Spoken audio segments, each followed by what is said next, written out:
Rolling. Welcome to another episode of Bussin with the Boys. I'm your host, Will Compton, the boy Taylor. He's flying back from Arizona right now. We had a wonderful time in Cabo. We will get to some of that stuff. We'll get to the upcoming guests. We got a lot of things going on. St. Patrick's Day stuff coming up. Spring tour stuff coming up. A lot of cool shit. But first, football season is officially over, but that doesn't mean we're going to stop rooting for our favorite team, Team Chevy, the franchise player. You guessed it again, the Silverado, a truck with unstoppable grit and determination. According to JD Power, Chevy trucks have earned more new vehicle quality awards than any other brand out there. Head over to Chevy.com to learn more. The Silverado, as strong and as dependable as the people who drive them. You, us, everybody that's a tier one out there that's rocking a Chevy Silverado. For JD Power 2022 U.S. award information, visit jdpower.com/awards. Big news, boys. We are going to 2 episodes per week. We're going to be dropping on Tuesday. We're going to be dropping on Thursday. This week, we are dropping 2 episodes. We got Dave Ziegler today. And then what did we say we're going to do Thursday? Max Homa on Thursday, the boy. I think he got second over the weekend, yeah? I know, a tough one. Dude, he's a stud. Max is a stud. We did a lot of cool shit over the Super Bowl week. We interviewed Fred Warner, Christian McCaffrey, Burt and Shane together, Max Homa. Who else? Dana White. We have Nickelback in the library. That was a phenomenal one. A lot of cool shit, but we are going to 2 a week. We're going to try to get these episodes offloaded for you guys. Trust me, we know, and we tease you guys and let you know who we've had on. You guys bitch and complain and do the best possible thing you can do, and that's cry about it for us to release the episodes. So we will be pushing them up. We're going to 2 a week. We will be going to 2 a week for, I don't know. I have no clue. I know until we get to the spring tour, which will be mid-March. We're going to start doing our NCAA, our college football spring tour, where we went to Michigan, Tennessee, and Nebraska last year. We got about 4 interviews at each spot. Dropped them on Monday, Tuesday, did our regular programming on Wednesday. It'll be similar when we get to the spring tour. So a lot of fucking content that's going to be coming along with all of that shit, dude. We got bus scenes that the boy Mitch has been working on. Bus scenes just dropped with all the guests that we had on in the Super Bowl week. We do Under the Hood. JP does those vlogs for Under the Hood. So we have a lot of content on our YouTube channel. If you are watching right now, don't forget, hit the subscribe button. Hit that little ring bell down there for notifications. Get notified. Leave comments. All that stuff helps. And the boys, Bussin has been on a heater recently. We were at Super Bowl week and some of these big dogs coming up to us, bro, like surprising. They're just like, hey, we love your shit. You guys are awesome, blah, blah, blah. And you're kind of just sitting there starstruck, like, Colin Cowherd one time, yeah, dude, Cabo was a blast. As you can tell, your boy, I'm not even wearing a hat. Like, is this the first time I've never worn a hat on a podcast? You get a fresh little deal. You live a little longer on top. The wifey compliments you a couple times. She gives you the cookie when you're in Cabo a few extra times, and then you start getting told that, hey, you look good without a hat. So I'm kind of rocking the no hat. What do you think, Jack? Yeah, it looks good. Do you like it? I do. I didn't even notice, honestly, that you didn't have a hat on, but now that you bring it up, it's a good look. I appreciate that. I needed that. Got a little bit of sun. You guys know how it is being a full-blown Caucasian.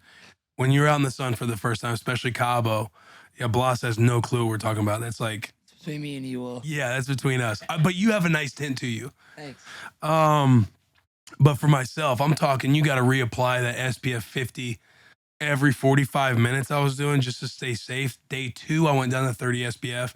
As you guys saw, if you were keeping up with me on social media, my belly button got a little reamed by old Clifford the dog for a minute.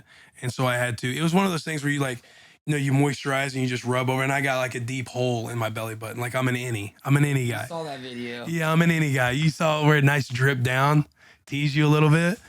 I'm just kind of rubbing my hand over it. So I forgot to take my time to massage the inside of my hole. But it was a blast in Cabo. A little bit of more of a spring break vibe than a relaxing vacation. On our way back yesterday, I'm thinking, man, I was throttled pretty much every day. So I slept in every day as long as I could. Like, when you're like used to waking up early, like you'll wake up, and you just force yourself to go back to sleep. I was doing that every day, but that kind of sleep isn't actual sleep. Like alcohol sleep is not real sleep. So now I feel like I need a relaxing vacation, but it was a great time. Shout out to the Lewans, Bree Chandler, Roland Solo, because Mike Chandler had to leave us, had to dip on us last minute because the boy, as you guys already know, is on The Ultimate Fighter. So he's in Vegas in the house right now. But we missed Mike. We missed Mike Chandler in Cabo. Anything else before I go to these next topics? Did I hit the upcoming episode? What's upcoming? What's up in the tank? And if you're in Nashville, oh, here's a wrinkle for the spring tour, and even in Nashville, because the spring tour we're dialing in our colleges right now, but we're looking at doing a live show at each stop we go to. So we would go in, do a couple interviews just like we did last year, and then in the evening looking at venues in the cities to do live shows. So be on the lookout for all that shit at Bussin WTB. That's where we're at on all social media. Yeah, keep up with us there. But this past week being in Cabo, I didn't get to check out the XFL. Did any of you guys get to watch the XFL stuff? I love that, Jack. I love that you and Clump, shout out Jeremy Clump. I love that you guys are being a vessel for the XFL because we need it. All Clump. It's all Clump. Yeah, dude loves ball. Gotta give him the flowers. Yeah, dude loves ball, man.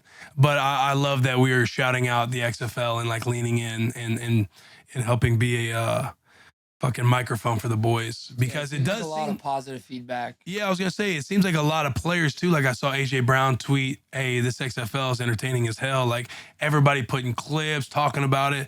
The Rock, you see him out there midfield before it all starts. He's got his fucking authentic game jersey on. He got like little shoulder pads under there, just living the dream.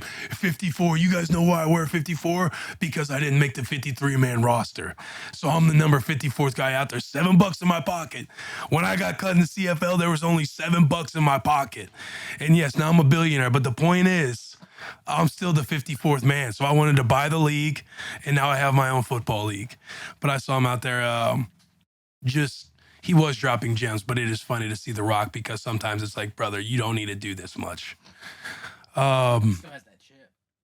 Yeah, there's a master chip. For whatever reason, he's got a master chip on his shoulder. He's got the Iron Paradise wherever he travels. Like, he's always just pissed off for whatever reason for greatness. It's like, brother, slow down, kiss your kids, hang out with your wife, like enjoy your money a little bit. Enjoy the fruits of your labor. But the XFL, Boss, you were talking about there were some rules. You felt like people were taking a liking to the new rules or the different rules that are implemented in the XFL. What are those? Yeah, so some of the more like noticeable ones was definitely the kickoff. So both teams starting 5 yards apart over at the 30-yard line. It's just like it's like a safety thing, but I think the NFL, if I'm not mistaken, is like they're working together, the XFL and the NFL, to try out some new rules to hopefully, transition them into the NFL. And the kickoff, I know for sure, is like definitely one of them. And the reaction on social media seemed pretty positive. What was the kickoff one? The kickoff one is so both teams essentially start 5 yards apart over at the receiving team's 30-yard line. So the kicker will still kick off from where they normally do. Once that ball is caught, the two teams cannot move until the receiver catches the ball. So both teams are essentially 5 yards apart. I don't know if you could pull up a graphic of it, but like I said, both teams are 5 yards apart. Once the ball is caught, that's when the play starts, essentially. So the collision is essentially from 5 yards apart as opposed to the full football length. The players are 5 yards apart from each other. And then right when the returner catches the ball, that's when they take off. And correct. The kickoff return. Okay, here we go. So they're trying to encourage the kickoff.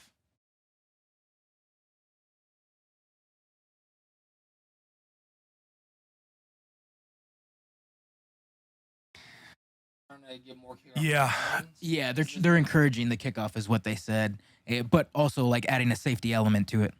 It takes a lot of strategy out of it in the kicking game, because there's no, doubling guys. Like it seems like everything's a one-on-one block since everybody's just 5 yards apart.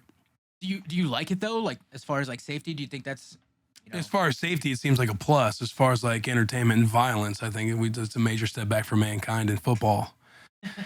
But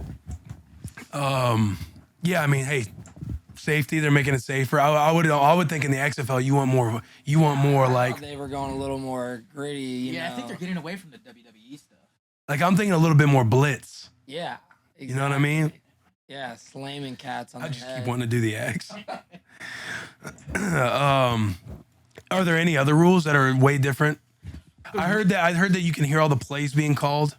Yeah, so the quarterback has a mic, so you can hear him pretty much call the play. You can hear the head coach call the play in, which I don't know how that kind of helps. I mean, that's kind of crazy, right? Like you're essentially giving away the play. But the announcer has a pretty good idea of what's coming, so he's essentially Tony Romoing the whole thing. So the announcer and everybody listening gets to hear the play come in. Why not a coach? Like just Oh, they're just trying to do stuff to probably separate entertain, themselves. Yeah, more just to fan engagement, Yeah, something that's gonna keep people interested and tuned in, maybe learning something different. yeah, I feel like the NFL is almost using the XFL as like a trial run for like different like schemes and like ruling. So like if they try to incorporate stuff in the NFL, you know, in the next coming seasons that work really well at the XFL, maybe they're using Which makes that. sense. Like if you're in the Yeah. XFL, you want to work in hand with the Yeah, NFL. I mean, it's a free, like they can't do anything wrong because it's like this league that's just getting started back up again for the however many time. Right. So Because if you're working with the NFL, it's more, end up being more, eyes, ears, them encouraging it. Like if yeah. you were kind of standalone doing your own thing, say more WWE style or Generation X, so to speak, like the NFL would be hands off and not even bother promoting or working with you or doing anything to help that league like stay afloat. So probably that is probably a smart move. And it's a way for guys who, outside of the, making a team in the NFL, it is a way to get some tape out there. I saw Josh Gordon was out there. He caught a touchdown pass. Yeah, AJ McCarron's out there too. Really? Yeah. Yeah, I saw some guys out there. Might have to make some moves. One of the things that was crazy too was the way you could challenge fouls or potential fouls, which is kind of crazy. So you can challenge like holding. You could challenge penalties. Yeah, there's so much gray area in that. But I get it being like a little testing league, but not just that, but they're trying to do their own thing and find their own lane too. But I'm glad we're leaning into it. And there's never a bad time. Like when football's on, especially if everybody's into it, it's good that we have that now that the NFL season is over, because it did seem like a lot of people were tuned in and having a good time with it. Shall we do the shout out, no free shout out, then introduce Dave Ziegler? Sure. Blast, you got one? You want to start? Yeah, I got a quick one. So my shout out, no free shout out this week. It actually happened to me on the way here to the bus early this morning. I knew we were going to hit traffic because we were starting a little bit early. So we're going to hit that morning rush. But one of the good things about living in the city of Nashville for roughly 3-4 years now is knowing those alternate routes. So I saw traffic was pretty backed up, and I remembered like there's an alternate route once I hit this ramp. So what I had to did is I hit that exit, took that alternate route, beat all the traffic, and got here with no issues.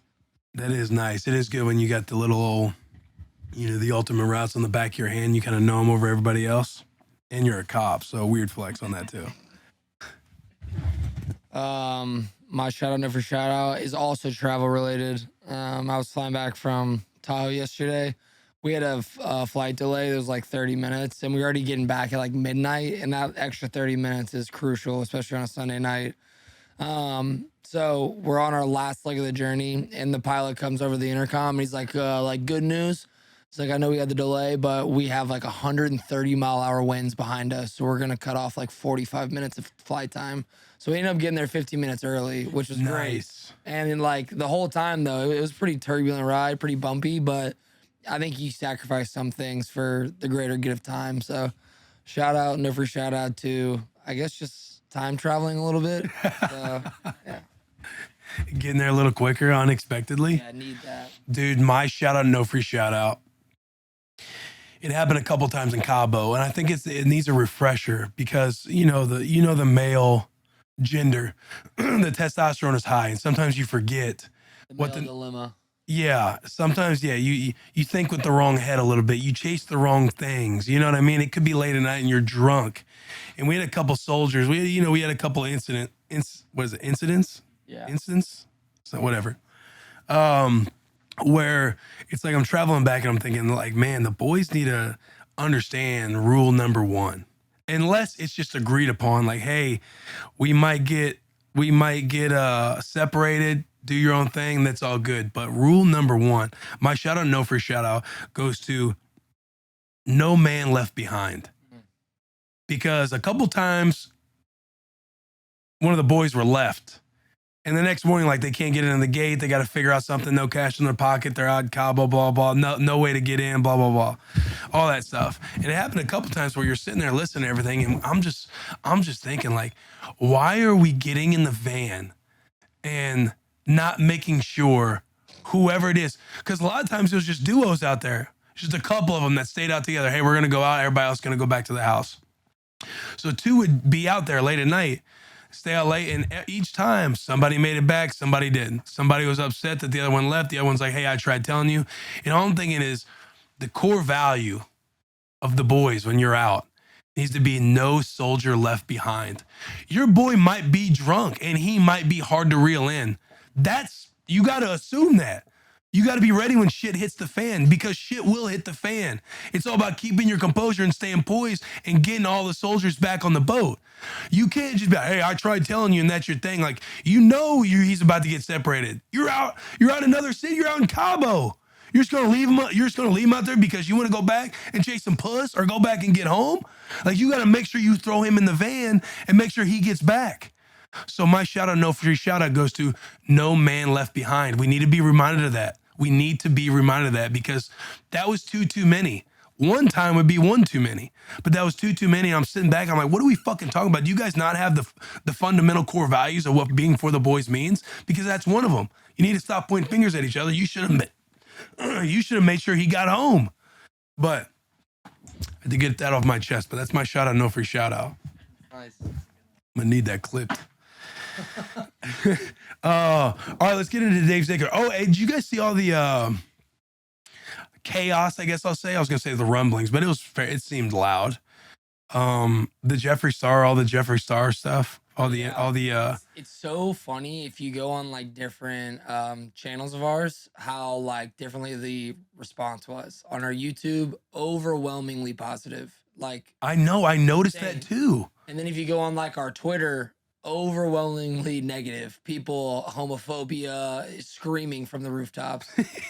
and then Screaming. Facebook, I think most of our core demo just deleted their Facebook after seeing Jeffree on there. But TikTok, we had our biggest clip ever on TikTok.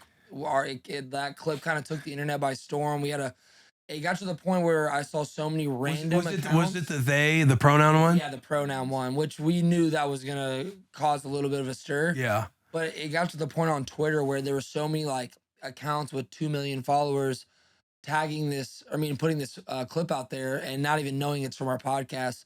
So like, I'm trying to like, I saw a woke. I'm trying to like, some like woke political. I saw that tweet. one. And of course I dropped hey, here's the interview. That's what I just kept dropping the link. I'm like, Yeah. yep, thanks for checking it out. Yeah. Full and blow. There were other creators too, like other creators on other platforms creating reactions to the clip and just making full-on videos, which is great for the boys. I guess I'm not surprised. Like, when I saw some people, like I saw one comment who's like, oh, I've been a day one or an OG, like this is basically like, I'm done with you guys now.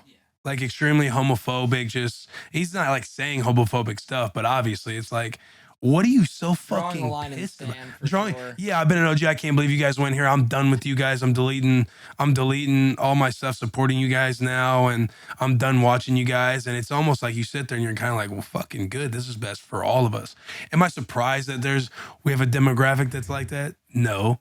Like, when I'm seeing all the back and forth, it's like, it's good that we're getting more, it's blown up. We're getting, the stuff that you were talking about with YouTube, TikTok, all that kind of shit. But, you're sitting there and you're seeing some of these fucking wild ass comments, and you're like, did you guys even try to listen to the number one? Taylor absolutely body bagged that interview. What a phenomenal job he did. Jeffree was a stud, like being open, talking through everything, the pronoun stuff, absolutely fucking hilarious. We all knew that would cause chaos, which is so funny that something like that causes chaos like that. But whatever, to each their own, whatever. He, she. But No, it's kind of like you're like surprised and also not surprised. You're just like, yo, people are so fucking weird, man. If you're that mad, like go figure that's like you something's wrong internally. Like go figure that shit out. If you can't see the thing that started off as humor and joke that built into this perfect segue to a podcast interview and then sitting down and having that conversation with Jeffree Star, who, by the way, I don't think has been on YouTube for like a long time or something. He just has like 60 something million followers, I guess, or subscribers. Seems like a very savvy business person, man. Very savvy businessman. This man, yeah. Very savvy businessman. And I thought it was a good interview. I listened to it. I listened to all of it because I'm just, I was in the joke, but I'm more just on Twitter, like bantering about it, and then like jabbing Taylor and stuff, like doing shit that guys do with each other, gay stuff. But I wanted to listen to the interview, and I thought it went awesome for just all the entire dynamic of everything. And Jeffrey coming in there talking about I'm about to hook up with Tanner at the end, like, the shit was funny. But if people can't laugh or not take shit, people are way too serious about that shit. And it's like, yo, go figure your own shit out. We don't need you to listen to Bussin with the Boys if you're gonna be that. If you've been listening since day one, you can see the progression as well, and how like you can see the way we joke, the way we do things, like, and you can't understand that from being a day one. Like, Yeah, that's what I'm saying. It's like, all right, it's like, are you really? take a fucking hike, brother. Yeah, we might have lost like 10 or so followers, but we definitely gained like 10,000. So For sure. it does not like I mean, our subscribers, we we've don't been. need you here. Yeah, We're- yeah. We're not. Well, not that. We don't want that. Yeah. We don't even want that type of fucking. Exactly. Anyway, the Dave Ziegler. This our first GM. He treated us real nice. Had Taylor and I over. Sent a car for us. We spent a nice hour and a half with him. Got us water afterwards. It got a little rough. Got a little rowdy in there. Our first GM. It was a very good experience. So Dave Ziegler, the GM of the Raiders, which Raider Nation, you guys are gonna fucking love this interview. He's the GM for the Raiders, but he was Taylor's guidance counselor and I believe special teams coach when Taylor was in high school. And Ziegler was very pivotal in helping Taylor focus up so he can get to Michigan.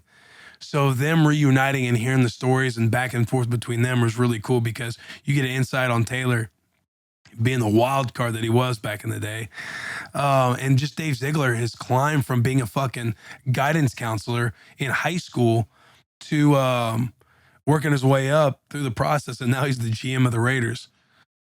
But very good episode. The theme of Dave Ziegler, of Zig. I like to call him Zig. Uncle Zig. I'd love to call him Uncle Zig, actually. Is the fear. Fuck, sorry. I still got that little tickle in my throat.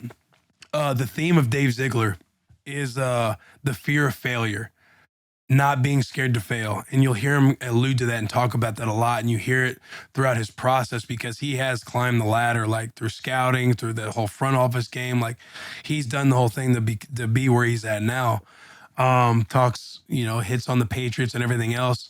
And we touched on the Derek Carr situation and just a lot of things that he alludes to is like, I know I'm in this position now. No clue how long it'll last. I know I'm going to give it hell and I'm not going to be afraid to fail. I'm going to go with my gut. I'm going to go with my instinct. And it was a very good interview. I think you guys are going to like it a lot. Again, if you're watching right now, make sure to subscribe. There's been a lot of new subscribers. Welcome to the Bus Boys. We're all about being for the boys, championing each other. It's a gritty little podcast. We have fun. We don't take ourselves too seriously. But make sure you're subscribed. Apple, Spotify, Google Play, YouTube, which hopefully you're watching on right now. But all that stuff helps a lot. And then you can follow us at Bussin WTB. But hey, I'm sure we have an ad read after this. But we will jump into episode 202, Dave Ziegler, the GM of the Las Vegas Raiders.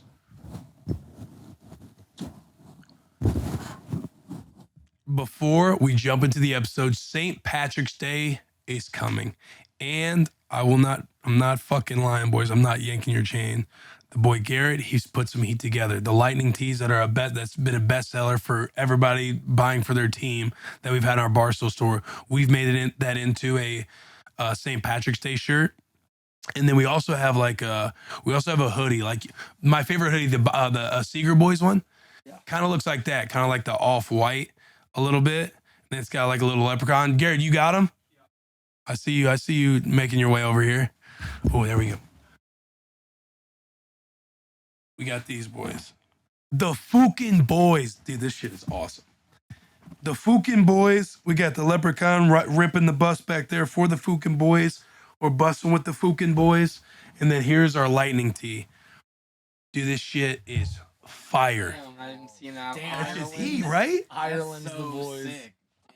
But you can get all that store.barstoolsports.com. I'll say that again. Go to store.barstoolsports.com to shop our St. Patrick's Day collection.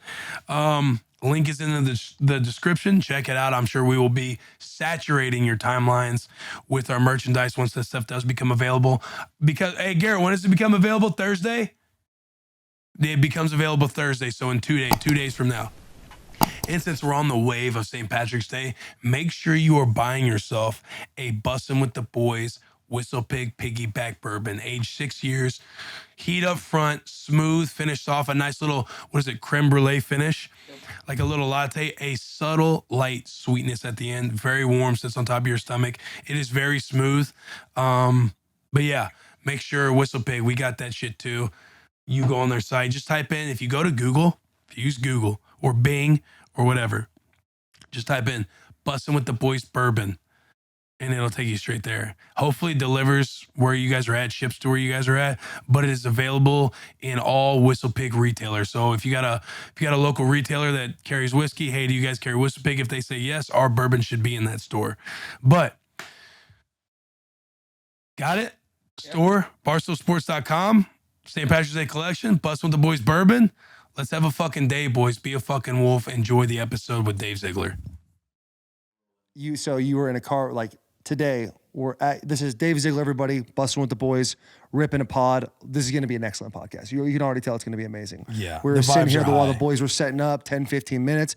Zig's out here putting on a show for the boys. Max Crosby drove us over here. Max Crosby drove us over. Truly just the Raiders just giving us love. The Raider experience. Raider Nation is riding right now. But Ziggy, you were, we were going through a text. Hey, can you come on the pod? Yeah, I'll come on the pod. Can you do the 20th, 21st, this whole thing? Will's got to leave tomorrow. You're like, we can do the 20th. I'm taking my kids to Legoland. I'm getting home before 5. That's right. But you texted, you must have been speeding on that highway because you're like, I'll be home before 4 o'clock. Yeah, the pedal was to the metal. Yeah, you were trying to get on the bus. I was trying to get on the bus, trying to make it happen, and yeah, I had to break some street codes. Yeah, you were in the Autobahn. Yeah, I was going. You were out there doing kids, your thing. buckle in. 3 kids. What is it like getting the kids, driving home? You're on a solo mission with the kids. Yeah, it is mental fortitude, mental toughness, right? Patience. Yeah. One of my youth coaches always told me, like, cool head wins a hot game. You know what I'm saying? Yeah. You got to have a cool head in that hot moment. Tensions got high a couple times now. Kids are yelling, screaming. Right. There's a fight in the back. Someone got whipped with a coat in the eye. A zipper hit him in the eye. Yeah. I mean, it got... Adversity struck. Adversity struck. Yeah. And, I had to buckle down and just kind of, stay focused on what I came to do today, which was be on this podcast. Yes, sir. Yeah, you were grinding. And so... You were putting in that work as a dad and as a husband at Legoland, knowing you were going to get this reward. Diet takes a hit on these trips, too, now. That's why I was asking you, when you guys have kids. I mean, the heartburn, it goes high when you're eating mini muffins, Sour Patch. The ones in the bag, too, that you open up. Sour Patch Kids, McDonald's, you're at Legoland, Bunny Tracks King Cone. Don't sleep on that. Hey, he had 3 of them today. Bunny Tracks doesn't lie. Slushies. Yeah. Because you got to finish off the food, too. You know what I mean? I can't just be disregarding the food. Right. So, I go overtime on that, too. So the body's hurting a little bit. The back's cramped up from being in the car. But it was all for this moment. Yeah, we've done it. It was all for this moment. This moment. Hey, this moment is wild. It is wild. Because when you got hired to be the GM, Taylor, he was my guidance counselor in high school.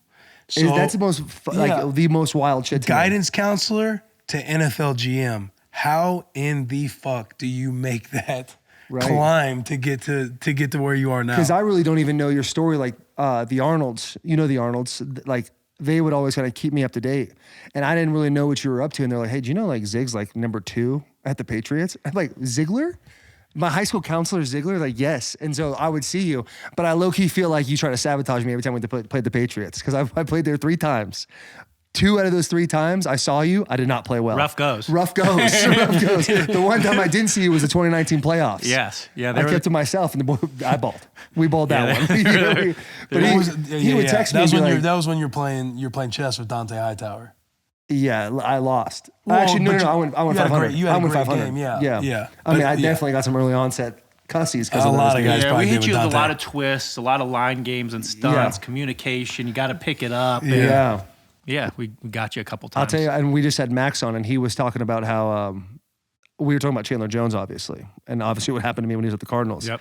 But I was like, hey, even when I was healthy, like the one player that's kind of had my number the whole time has been Chandler Jones. Yep. He's Long lever guy. Yeah. Super awkward mover. yes, unorthodox. That was like the word we changes used. speeds all the time. Yeah. He is a tough one to block. But go back to you're a high school counselor. Yep.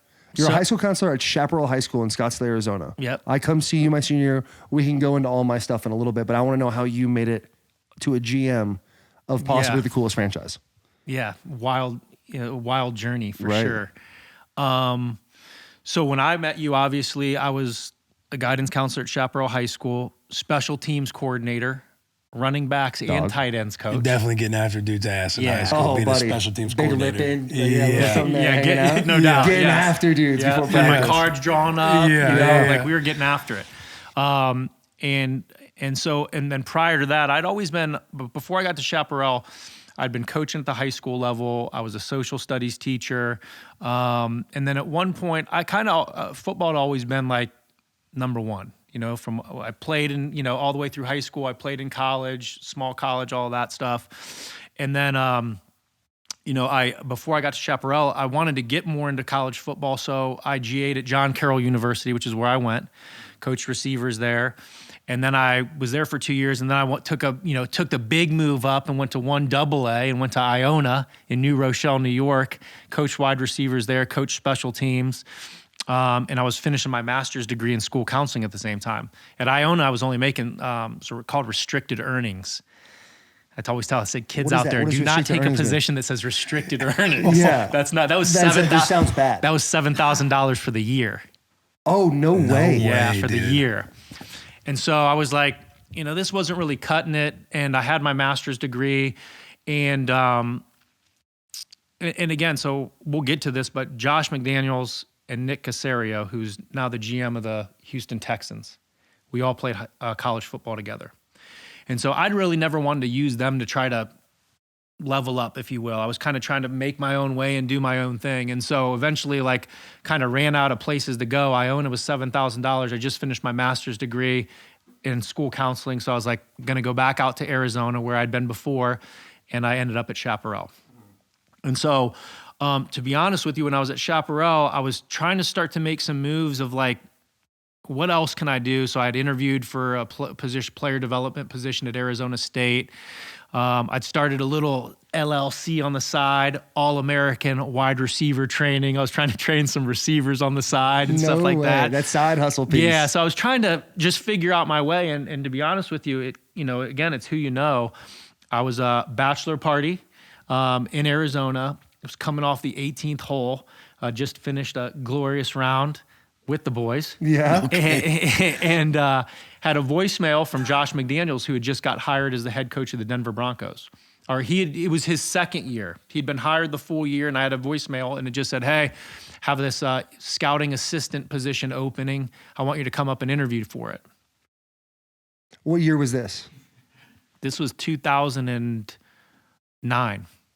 Okay, so this is all right. The year after you'd graduated. I graduated in 09, Yes. but it was like 2008, then 9. Yes, correct. Yeah. And I didn't really even know what scouting was about, to be honest with you. I've been a fan of the NFL, but when you're growing up, you don't really know that there's a scouting department and how it's all built on the other side. You see the players and you see the coaches. Yeah. And I always wanted to coach, so I really didn't even know what it was about. But I was like, yeah, I'm about to go up and do this interview. So initially, though, you're wanting to be in the coaching ranks. Yeah, and that's kind of how I was trying to make my way. You know what I mean? And that's when I went to the Arizona State thing as player development. I was trying to get into player development so then I could probably try to get into coaching. Yeah. You know what I mean? And get my Gotcha. foot in the door at a bigger school. And so anyway, I go up and interview, and again, he's the head coach. You know what I mean? But it was a painful interview. Like, it was like getting grilled for like 6 hours. Had to write up all these reports. I didn't even know what the hell I was doing. Yeah.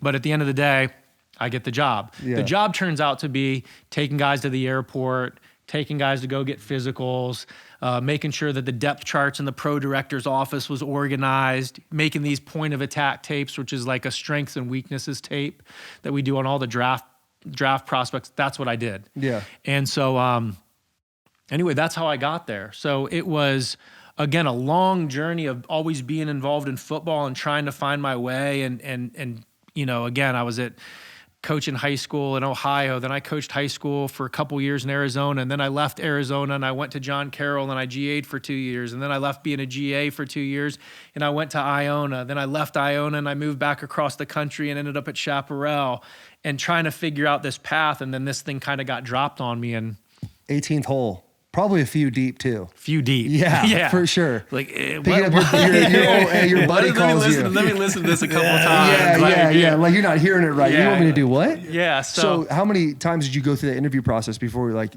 was it like 2 interviews? Like, you get callbacks for that? It was 2 interviews. 2 interviews? Yeah. And then I got the call back and got the job. And then it was crazy though, because that year, that was the year Josh got let go. He got let go like 7 months into me being in the NFL for my first year. And then I stayed on for 2 more years in Denver with John Fox. Amazing dude. If Yeah. you've never worked for John Fox. John Fox is one of the all-time greats. Like, just, he's awesome. And then, you know, went from there to New England, and, you know, now I'm here with the Raiders. So What made you figure out that was the path. area or the path you wanted to kind of stay in versus trying to get back in the coach, trying to wiggle back into the coaching ranks? Yeah, the one thing was I started to kind of get down the path of scouting and having some success. Like, I was in that role for a year, and then the next year they promoted me, and then the next year they promoted me. So I was like kind of making this climb up this ladder, you know what I mean? And I had a couple opportunities to go back into coaching once I was in scouting for a couple years, but I felt like I was already kind of making progress, and I didn't want to start back over. And then to start over in coaching, you know, you have to be a quality control coach. And I'm like, hell, Brutal. no. The worst. Hell, That's the Arthur Smith route. That's That's a brutal deal. I'd already GA'd for 2 years, and I was like, no thanks. You're like You know what I mean? you're like the whipping boy of the Oh, coaching yeah, staff. absolutely. I mean, Yeah, no and- disrespect and- to the boys, but they know the grind that You know they're the on. grind. Like, everybody's gotta start somewhere. Exactly. And the coaching side was even more volatile. Do you know what I mean? And like, the cool thing about scouting is a little bit like, when you get into it, you're a little bit of an independent contractor in the sense of like, okay, like you have this stuff that you have to do. You have to evaluate all these prospects for the draft, but it's like, the date is like, okay, you start in the fall and you have to have it all done by January 15th. So however you choose to get that done, it's your way of getting it done. Do you know what I mean? I mean, you have deadlines you have to meet again along the way, but like, your day is kind of up to you, where, you know, when you're coaching, like, you have meetings in the morning, and then you have meetings before practice, and then you're at practice, then you have meetings after practice, then you have another staff meeting at the end of the night. And it's like, I don't know, like, just all that routine. I just kind of got attracted to the idea of like, you were more in control of your day. You're more in control of like the year, and a little less volatile than the coaching side. Cause you know, like, the coach gets, you know, blown out, everybody goes. Right. Like, every coach goes. Scouting's a little bit, I mean, it's becoming more volatile, but there's a little bit more consistency to it. And so, yeah, that's why I ended up staying with it. I kind of just got down that path and was kind of having some success. And I'm like, you know, I like this. I'm going to keep going with it. Mm-hmm. That's wild. The obsession, the passion for football is got to be why you were chasing it for so long, right? I mean, what a road to end up getting here. Like, you're working $7,000, you're doing all these jobs, you're looking for opportunities. Literally, it sounded like every year, like, well, let me try to go to Arizona State, and then maybe I can wiggle my way in here. I'll do whatever just to try to figure it out. Talk about that love for the game that you have. Yeah, it's funny. It's like, the one thing that I've always been good at, and again, on my level of being good, like, I wasn't 6'2" and, you know, 195 pounds, but I always found like the most success, and what came easiest to me was football. like school wasn't like I had to study to get good grades in football. I wasn't walking in and like getting an A on a test. Like if I didn't study, I was getting an F. Yeah. You know what I mean? And so like, Hey, same. That's another story. Yeah. That transcript was rough when it came onto my desk. But yeah, it was just something like it always came like, again, I always had success. It came easy to me to a degree. And I just always loved it. Like when I grew up, like we were playing football in the backyard, like you were getting knocked around, bloody nose, losing teeth, guys were losing teeth. Like that's like, I just grew up playing football and I grew up loving it. And it always came easy to me. And it always was something like, I loved the physicality of the game. I loved, I loved scoring touchdowns. I loved being with the team. I just loved every part of it from like, I'm talking from 8 years old all the way up. It was just the one thing that I always loved, was always constant, for me. And so like, so this job is a dream, like truly a dream. Do you know what I mean? Like one, I never thought I was a guidance counselor. I never thought I was going to be an NFL GM. Are you kidding me? Yeah. Like that's just like wild. Do you know what I mean? Yeah. And to be able to go in the office every day and like I'm watching film, I'm dealing with football. I mean, and just in its most basic, I could go on and on, but its most basic, it's like, it's not work. Do you know what I mean? Like I'm doing something I've loved since I was 8 years old every day. And just so grateful and appreciative of being able to do it. Like truly am, especially because of my path to get here. And so, yeah, just that's what it is. Just true love, from like as soon as I could start playing, I fell in love with the game and it's been in love with it ever since. Do you feel like that hustle in all of the different areas that helps with the, I guess I was going to say experience, but you're a new NFL GM, but do you feel like all of that experience prior helps you become the GM that you are because you were driving guys from the airport, do all their physical stuff, breaking down tapes, scouting reports, being a coach, doing all these different things? Do you feel like a lot of that has played into you being a GM? I don't feel like I'm wording that or landing the plane that well. Do you know what I'm saying? Yeah, I kind of got the idea of what you're saying. Like all the experiences of like the unique route you've had to go on. I feel like he's sat in a lot of the seats. Yeah, to where he can understand perspective from a lot of the jobs that are below below you. There are people that work for you. Yeah, and I think that, and I think my experience of being a teacher and being a guidance counselor, not being in the NFL right away, has given me some perspective in terms of like.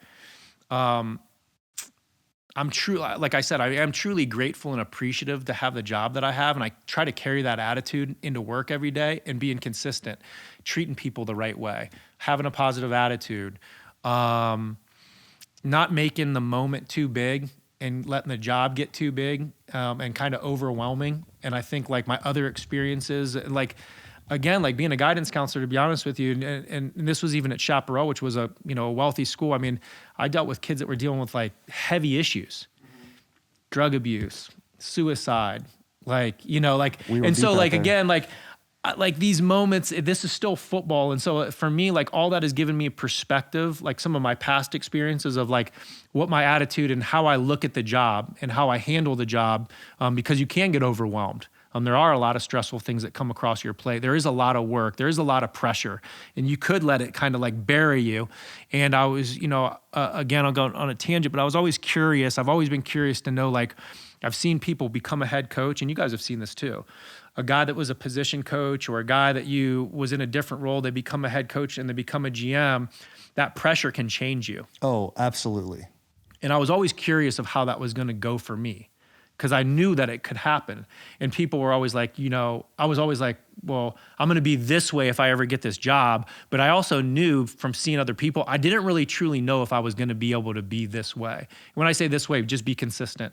Yeah. And you know what I mean? And that was the one thing that like, I think my life experiences have helped me kind of have a little bit perspective on that. And like having the awareness you do too. Because the things, I've been in situations where a position coach was put in as an interim coach, a head coach, and just the interim tag, they completely change their attitude, their mindset, how they handle themselves with other players. And it's like, yo, who the fuck is this guy? Like, I thought you were this man, now you're this guy. But with you, like the awareness of being like, well, how am I going to handle if I have this level of success? And it's totally different. Like my experience with the Titans, I love John Robinson to death. I think he's a phenomenal guy. Like, he put a lot of trust in me, and I did my best to like support him in that situation. But he would keep very much business. Like, he would keep business relationships. He would not get very close to the players. Like, you'd have good conversations, but it really wasn't like that. With you just sitting in here before, like while we're setting up, you're like, basically, hey, this is fucking cool. I'm a GM, and like you're kind of, like you said, you're kind of getting a taste of what fame is, and like you seem to be handling it gracefully. You seem to be handling it as if like you're not taking it for granted. Like, you're really embracing the moment, because you don't know how long it's going to be. Like this is do a not know how whirling long it's door gonna be. of the Right. NFL. How does that play a factor for you when you're like, okay, I'm the GM right now. Like, we're on top, right? 3 years ago, I was making Pro Bowls. I was 6 and on 11. top. You know what I'm saying? Well, yeah. 6-11 stuff. You're right. You're on top. Kinda. Yeah. No, the on top, hey, Get to come in and decent. throw a little joke in there. You're on top. Well, Hey, 6 and 11. 6-11. You guys, I mean, you don't make playoffs, but you know what I'm saying? You did it for a year. Yeah. You know, that's cool. The on top part was before the season started. Yeah. Everyone was asking me, like, how's it going? You guys are Super Bowl. Willie was saying you guys are winning the AFC and I'm like, West. Oh, yeah, I'm like, he yeah, said God. the Chiefs will not make the playoffs this Yeah, year. That was his take. my I'm like, take. I can swear, right? Yeah, absolutely. I'm like, it's fucking great. I'm like, none of the trades stink. None of our draft picks haven't Oh, worked buddy, out. you know what guys I mean? were the You guys were offseason. Super Bowl You guys were the champions. offseason Browns. Yeah, I'm of, like, the last 5 I'm years. loving life. Like, Yeah. this is awesome. And I kept telling my wife, kept telling Carissa, like, just wait.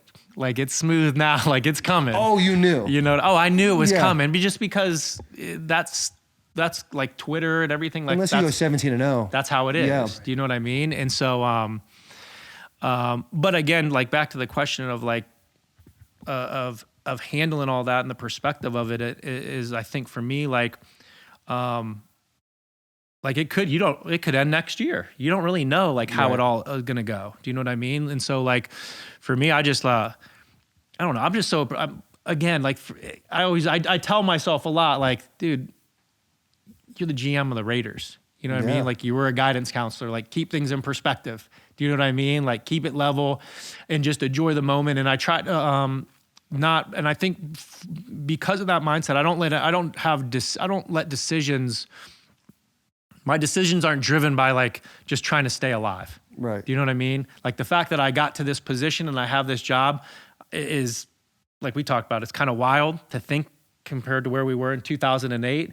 So I don't let fear or like the fear of failure. the fear of failure or being fired like drive decisions. We're gonna swing, and we also have a vision of how we want to do things, and we're just gonna go. And I believe that it's gonna work. Do you know what I mean? Obviously, that's why I'm gonna do things the way that I do. I believe we're gonna win here. I believe that we're gonna build something that's gonna be compete for championships, and ultimately, get us to where we want to go. And for the Raiders to be a team that's everybody looks at and says like the Green Bay Packers and the Baltimore Ravens and the Pittsburgh Steelers, like they're always kind of around. Yeah.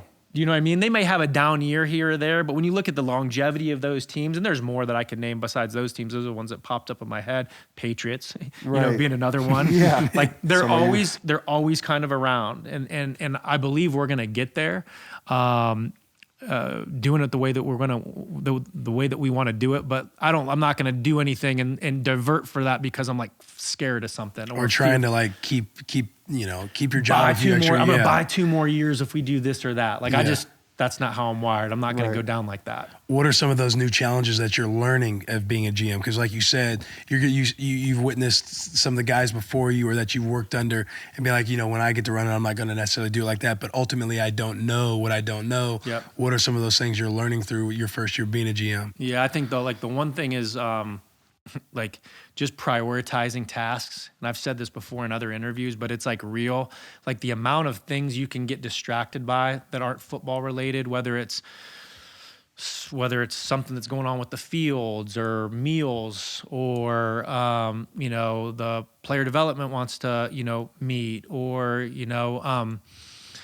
maybe it's an outside sponsorship thing that's going on. Like there's a lot of things that are going on outside. And then it's just the scouting stuff too, whether it's pro scouting versus college scouting versus watching guys on the practice squad versus there's all these, guys that are on the street. You have to figure out like what's important now, like what is really important now. What do you need to do now? And just mastering that is tough.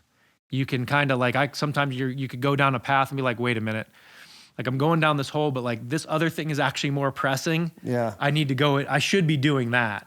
And you've kind of learned like how to prioritize things, but that's a real challenge, is just trying to figure out like what's important now, because it all can feel important now. You know what I mean? Especially your first year on the job. So that's definitely a challenge. I would say the other thing that's you kind of navigate in things like that is like giving everybody in the building the personal time that they need. Like you can easily feel like all this shit's going on. You have to take care of you have all these different, I have a list right now on my computer of, it's the off season, 40 things that I need to get done. And as a leader though, like you also have to work to create personal relationships with people in the building, your other scouts. Like I could easily close my door and not talk to anybody for months and just work. Do you know what I mean? But like, you know, creating a relationship with the guys in the strength and conditioning department, or creating the guys in the equipment room, like everybody, you need to give everybody your time to a degree to build camaraderie, to build that culture where everybody's pulling in the right direction. You have to invest in personal relationships. You have to invest in other people's growth. I have to take time and teach the younger scouts that are scouting assistants some of the philosophies and the way that I want things done. And other people can teach them too, but it means more if I'm teaching them. And so finding time to build and invest all those other relationships when it's not football oriented, it's just personal stuff. That's a huge challenge, is finding the time to do that. But it's one of the most important things at the same time. Taking it back for a second to when you were with the Patriots, like that is a well-oiled machine, and it's a uniquely done machine too. With Belichick, really has free reign to do whatever you want. He like wears a lot of hats in that building. When you get the call and you say, all right, you're going to become the GM of the Raiders, and you walk away from a culture that is arguably one of the best cultures in the NFL, and you go here, like what are the first things you do to check off, like this is how I want to set the foundation and this is what we need to work on? Like what did you see was like something that the Raiders really needed to fix when you came into Vegas? Yeah. Because it's unique, right? It's like the first couple of years you're like they're in a new location. They have whether they're like they haven't really been in it like those other teams you said, but they're the Raiders. Everyone knows who the Raiders are. You were talking about when you were a kid, like being a Raiders fan is cool. Even when they're not winning, it's just cool to be a Raiders fan. Yes. So you're walking into not necessarily a historically successful franchise, but you're walking into a franchise that everybody knows about, and you're the top guy now. Yeah. Like you're number one. I would say two things. I would say one thing that was unique about the Raiders is, and you were around a little bit, there was a lot of turmoil that they had been through. A lot of, especially last year. A lot of stuff. You went through a lot. And last year, and moving the team from Oakland, there's just a lot of like kind of the last, I don't know, maybe like 3 or 4 years, a lot of. And wanted a 10-year contract with Gruden. Correct. Like they were investing long term, like looking to build this thing, and it kind of a lot of left the center a little bit. Got upended. And so I think there was a need organizationally for like to build like to quickly build some stability. Do you know what I mean? And I think like, so there was this need for Josh and I think specifically to work on creating a lot of relationships and like investing, again, going back to the relationship piece, but investing personal time and getting to know people. And what we didn't do when we went in there is we didn't go in there and drop a bomb and fire everybody, because that does happen, right? A new coach and a new GM comes by and they just wipe out everybody. We tried to really take the time and get to know a lot of the people that had been there, because a lot of the people, as you know, had been there not just like 4 or 5 years. There's people that have been there 15, 20 years. And so we went in there and got to know a lot of the people. And what we figured out is there was a lot of good people there. And so we invested and kept a lot of those people. And so I think the one thing was the best way to say it is like we had to earn their trust and respect as much as they needed to earn ours. But I think that was needed because of all like kind of the upheaval and things like that. And so trying to build some consistency with relationships was one. On the scouting side, I would say from the Patriots, and again, this isn't a knock. Everybody has different ways that they do things. The thing with the Patriots from a scouting is it's super detailed. No stone left unturned, character, background research, understanding the role for the player. Like when I say we're going to bring in Will Compton, it's not just like, okay, we're going to bring in Will Compton to play linebacker. It's like, we're going to bring in Will Compton. He's going to get to the game on 4th down. He's going to be a 3 to 4 phase player in the kicking game. So he's going to be there every week. He's going to be the 5th linebacker. As the 5th linebacker, he's going to be a 1st and 2nd down guy. He's not going to play in sub. Like that kind of communication and that like being that specific and detailed was something new for it'd be new for a lot of places, but it was new for our scouting department. Our talking our language, the like again the specificity of the role, and then the detail of what we want in terms of background, research, and character. Because for us, like the culture fit, like it's the skill set is this, but how do they fit culturally? What are they going to bring to the room in terms of football intelligence? What are they going to bring to the room in terms of like the personal and social aspect? How are they going to fit in the room, and how is their room going to react to them? Like those are all conversations we have, and we're going to add just one player. And so I think that was a little bit different from what they've done in the past. And so those were two things. I mean, I could go on, but those were two things that I think were needed, and that we kind of one that were needed, and then that I took from New England and brought here. It seems like you know a lot about Will Compton. Like, what's the scouting report on Will Compton? Yeah, what happened? Hey, that's funny too. You brought that up when we met in Tennessee. You're like, hey, last week I was actually thinking about the potential of bringing you in. Yeah, what's the deal? Why couldn't we get playoff? Why couldn't we get playoff What's Willie in going on? Vegas? Yeah. You guys would have won at least 3 more games. It was cool. He sees me out. He's like, yeah, I'm Dave Ziegler. I'm the GM with the Raiders. And I'm just thinking like, this is Taylor's guidance counselor from high school. I'm like, yo, nice to meet you. And we said all that stuff and joked a little bit. You know, I'm like, hey, you're 10. I started doing a punt set in front of him. I'm like, I can get you. Funny. I can get you. Yeah, I can get you a tryout right now. What do you want to see? And we're laughing. The scouting report on Will. Lunch pail guy. Hold on. Let me throw. I got some adjectives. You were with the Patriots in 2000. When did you come out? 2013. 2013. That was my first year. Okay. Do you remember Will Compton in 2013? I don't. That's okay. I don't. He was undrafted. That's okay. And I wasn't on the college scouting side either. I was a pro scout at the time. Sean McVay would have remembered. Sean McVay. Yeah, she would definitely would have remembered. He has a much better memory. So let's go Will Compton when there was more tread on the tires. Let's say 4 years ago. Yep. Hard-nosed. Oh. Instinctive in terms of reading blocking patterns. Like, you know, the puller goes, Will's gone. He's off the spot, and he's coming downhill. Undersized, but will take. Yep. It's true. Limited athletically. Undersized. But what we always look for, does he have a willingness to take on? Like Will wasn't scared to go down and put his face mask on somebody, you know? Not the longest guy in terms of arm length here. Yeah. We're not talking about 34-inch arms. You know what I mean? Yeah, we soil myself with the arm and the arm. You know, so there was, you know, physicality, but there was a tendency to get caught up on some blocks. Yeah. You know, so he had to win with his instincts, being able to read the play, read the formation, get off the spot quick. Short area quickness was not bad with this guy now in a short space. Mm-hmm. I'm not talking about going, but he had some short area quickness and explosiveness to beat blockers to the point, get downhill, good wrap tackler, get guys to the ground. You want him out on 1st and 2nd down. Didn't really see a big role on 3rd down in terms of getting in space and really covering. He'd use his instincts in zone to be able to get in the windows and squeeze on guys and take guys out of the play. So that was kind of the passing side of him. And then on the kicking game, Hell on wheels. Hell on wheels, brother. Hell on wheels. Hey, buddy. Instinctive, flow fast, backer on the kickoff game. You know, but the college character, that's all the adjectives. Lunch pail guy. Yeah. You know, you're going to love him in the room. Yeah. You know, strength staff loves this guy. Yeah. Date your daughter type. Oh, you know, like, I don't know about that one. I'm just telling you. I need that. I'm just telling you what they said. You know, he's going to be every coach's dream. Going to work hard, give you everything you got, you know, bring guys along with them. So he had all the intangibles too. Back to this year, there was a threshold. It's playoff Willie. You know what I mean? So you don't want to squeeze the juice too early. Right. You know what I'm saying? So like, right. You did say what our record was. Do you know what I mean? And so we were kind of always fighting uphill. We started off 0-3. And so we were then we won 3 or 4 in a row. And so like the Willie meter started going a little bit, you know?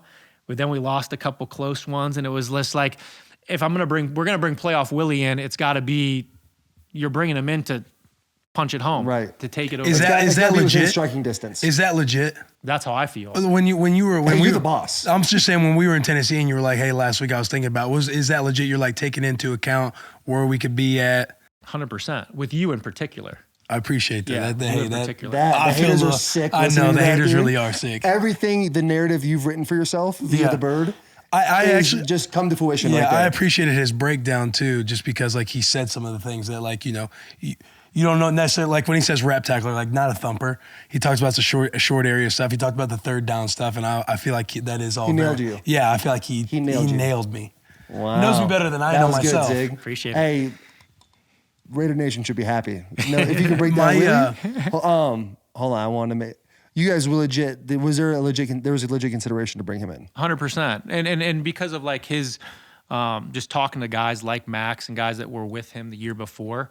And again, this is what they said. Like he brings a level of excitement, a level of juice, a level of energy to practice, lightheartedness, and I think guys appreciate that, you know what I mean? And he's consistent with it from what they said. And so, yeah, to bring somebody that's going to bring positive energy, that's going to take on any role that you're willing to give them, that's going to bust their ass at practice, that's going to bring good vibes, like Good vibes. Good vibes. Good vibes. Good vibes. Yeah, that fired Literally, me up, man. that was it. I know. I'm like sitting here. I'm like You're smiling. Like I your know, cheeks I'm probably getting hurt a little little bit red, from getting smiling. a little red. Yeah. Give me let's turn the page. What I did when I Let's turn the page to the negative category. I want to hear the bad. I want to hear the bad about Will Compton. well, What are your negative shots? the bad would be first and second down only. Not going to really have a role on third down because the coverage stuff isn't good enough. Doesn't have enough speed to like match and man and run with Darren Waller down the seam and things of that nature. I locked him up every day in practice, but go ahead. I did mention the arm length. Yeah. It's, so there's going to be a tendency to get caught on some blocks. Big, long, physical offensive lineman. Like, he's going to have to come down and hit you with his face or beat you with quickness. And so there's going to be times where he just gets locked up because he doesn't have that arm length. Really, that's about it. Yeah, That's not bad. I know. Like when I think it was 16 or 17 when Zach Brown had came in, and then I got demoted to like the number 3 guy. When Kirk Alvadai sat down with me, it was more of like when deciding between like myself and Mason Foster. It was more of like Mason could get out of the consensus in the scouting department. Mason could get out of more bad situations than I could. I usually had to be right the majority of the time to make all of the plays I needed to make. In my head, I'm thinking, well, I'm gonna be right the majority of the time, but that's usually like the consensus is he's gotta, guess right, I guess, the majority of the time. Because it's hard to get out of bad situations because of all the limited ceiling stuff that is placed on the player. Myself, yeah. White. Yeah, you mean white short arms. That is tough. Rayba always let me know I had short arms. Will, we're not putting you on punt return. Like, you're not gonna be able to get your arms on guys. Now, your arms aren't exceptionally long. Yeah. Here we go. All right, Exceptionally Zig, you wanna long, play this game? and We'll play this game. I felt those long arms a couple weeks ago. No, but You caught hands, and I stopped. You tried to beat up a guy that was post And ACL. even when you had those long arms, see, I had to like defeat hands just to try to get inside. I know, and I had you. exceptional athlete though. And I will say this about Taylor Luan is Here we go. he came to Chaparral his senior year. Now this guy was playing nose tackle at Cactus Shadows. I don't even know if they put him on the offensive line at the time. He was- Side note, yeah, my sophomore year, I was moved up to varsity. No big deal. And they put me at left tackle. Trey Stevens got 3 sacks in a row on me. I couldn't get out of my Got it. stance. So they I didn't know. put him back at nose They tackle. put me at nose tackle. Bull rush. But when we brought Taylor in and we moved him to left tackle, and we actually had an NFL coach, Rod Hemenek, who had retired out in Scottsdale. He used to coach for the New England Patriots. He happens just to be coaching all O-line at Chaparral when Taylor comes in. So never played O-line. He comes in, he has an NFL coach. But I would say he came in the spring. By the time we got to October, we knew he was going to be a major Division I guy because in the spring we had a guy named Craig Rowe. Yep. Who had about 23 Division I offers. Yeah, he was already like Under Armour All-American. Yeah. That's what Yeah, he's you told me essentially. about him. Essentially, Craig's the reason why I transferred. Because I knew all these coaches were going to come in. And my dad made me transfer. It was like, the coaches are going to see you and think, big frame, we can do something with him. And they possibly did. The squeeze an coaches offer. came in, and this guy had like 20 offers before. But when we got to October, I've never told you this. Me and Charlie Regal, who's now at Arizona State, Right. we said this guy's going to play in the NFL. Nice. What's Taylor's scouting report? Well, I mean, this guy's a first-round pick, so there's a lot of Say Taylor. Yeah. Let's do Taylor 3 years ago. Well, let's do Taylor like if Taylor was a free agent and you were doing there's a scouting report on Taylor right now at 30 years old, 31 years old. He's 275 pounds. No, I'm talking like you're a player. I'll just say Taylor's. I'll get the question. I'm asking the still a question. player. Taylor's overall. Yeah, well, I would know, say but I'm Taylor's saying I'll overall ask- scouting report. To be honest with you, it's stayed pretty consistent since the time that he's been in the league. Now, when he first got in, his technique wasn't very good, and so he improved a lot from a technical standpoint. But Taylor, exceptional athlete for his size. I mean, this guy is I know we don't want to blow up his head too big. I need this, But- it's been a rough year. One of the very rare guys who can play on space. rare athlete for his size. And so like all like the ability to like the lateral agility, the speed to kick and get to the what I'm using scouting terms now, but to get to the junction point. The junction point is where the tackle and that line of demarcation where he either can turn the corner and get to the quarterback or the tackle wins to that point. Like he had tremendous speed, in his kick, the ability to redirect laterally, like, the guy presses your outside shoulder, he tries to beat you across his face, the ability to react and slide and stay in front, unique, ability to play in the screen game, pull, run, get to the second level because of how athletic he was unique. And I think the thing that Taylor did as a left tackle that not a lot of left tackles is the nastiness that he played with. Because like back in the day when I came up, like the run blockers all played right tackle, and then like the finesse kind of softer guys played left tackle. But Taylor really, like as a run blocker, even though he wasn't the most powerful guy, like he was trying to like demolish people. And so he brought that physical kind of right tackle mentality as a run blocker. He brought it to left tackle. And I think that's what a lot of people were attracted by. He has this like tenacity and this nastiness, but he's this athletic, kind of finished beyond pretty, the whistle. Yeah. Pretty guy in terms of his skill set. And so that was all unique. And that was all what made him a first round draft pick. Yeah. And he had all that in high school too. I mean, in practice, this guy was an asshole. He'd be blocking, little Timmy over, 40 yards the opposite way, and and like burying guys on the track, and like even in games, I mean, he would drive. We would be ripping his butt on the sideline because it was like the fourth 15-yard penalty because our running back broke it for 70 yards and he's driving the guy the other way. Dwayne Garrett, 30 yards. Dwayne Garrett. Yeah. Yep. And so so that's all the positive. I'd say the negative had always probably been a little bit like if you were going to win, it was being able to get underneath his pads and drive him into the pocket with power. Like to be able to sit and anchor, I would say was probably the more inconsistent part of his game, especially early on. I think he got stronger and he could always bend and sink, but it was the strength that I think developed from like your beginning of your career to like that middle and end of your career. You were able to improve, with your anchor. And then I'd say from the counseling piece, going to get psychological. Where you kind of know him a little differently. Yeah. Yeah. Like he can get into his own head a little bit.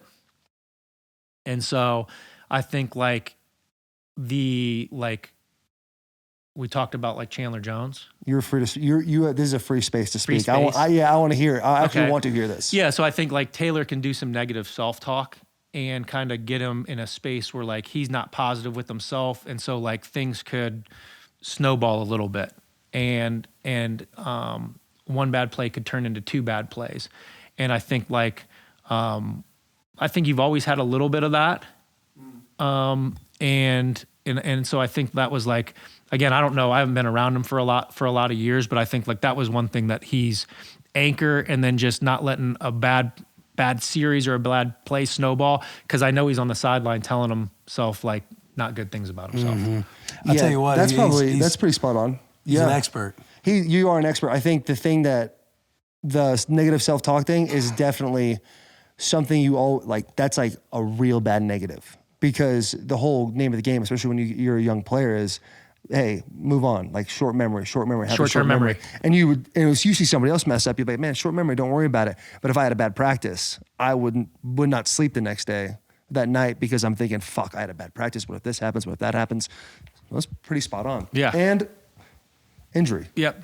That's also, I mean, you can't have 2 ACLs in 3 years. No. It's a bad deal. That's a bad deal. Yeah. That's a bad deal. But like that same thing that drives you, that negative self-talk, is a double-edged sword because it also is what drives you to be successful. Yeah, You know what I mean? It allows you to tell yourself whatever story you need to hear to regain a chip on your shoulder. Correct. Yeah. So yeah, that's my scouting report I think on this him. I think this is sick. I feel like every I'm actually truly enjoying myself. yeah, right like now. I feel like a lot of guys will sit at the cafeteria and like whether decisions get made or not, and you talk about free agents coming in, draft picks happening, blah blah blah blah blah. Like, you know, I'm a guy every year who would sit and watch the draft differently than I've expressed to you what it's like for me watching the draft. You're like hoping you guys don't get a fucking linebacker that's going to be in the top 3 rounds or something like that. Where it's like I sit in my head, I'm like, man, I wonder what my fucking report is up there. Right. You know what I mean? And we're literally getting to hear it from a GM. We're getting to sit with a GM and kind of like learn, like, hey, what was on the fucking sheets? What would get talked about? You know what would be a cool segment to do? Would get like when we have NFL players on. Like have Zig and his personnel send us the scouting report of that guy and have him read his own scouting report. Because I saw a scouting report of my own from like an Eagles GM like a while back that CAA sent me. And it was like basically what you said from a pros and cons standpoint. But there was one category was like personality, and it was like quirky, unique, has a 2-seater bike that he drives by himself. Like it was a bunch of random like funny shit. The mustache tattoo. Yeah, the mustache tattoo, the right hand man, like a whole bunch of stuff. Like I just thought like, man, this would be so fucking funny if we got to sit with like Max Crosby and be like, here's your scouting report. Yeah. Like he's white guy with black guy tattoos. You got the fade. Bro, he does.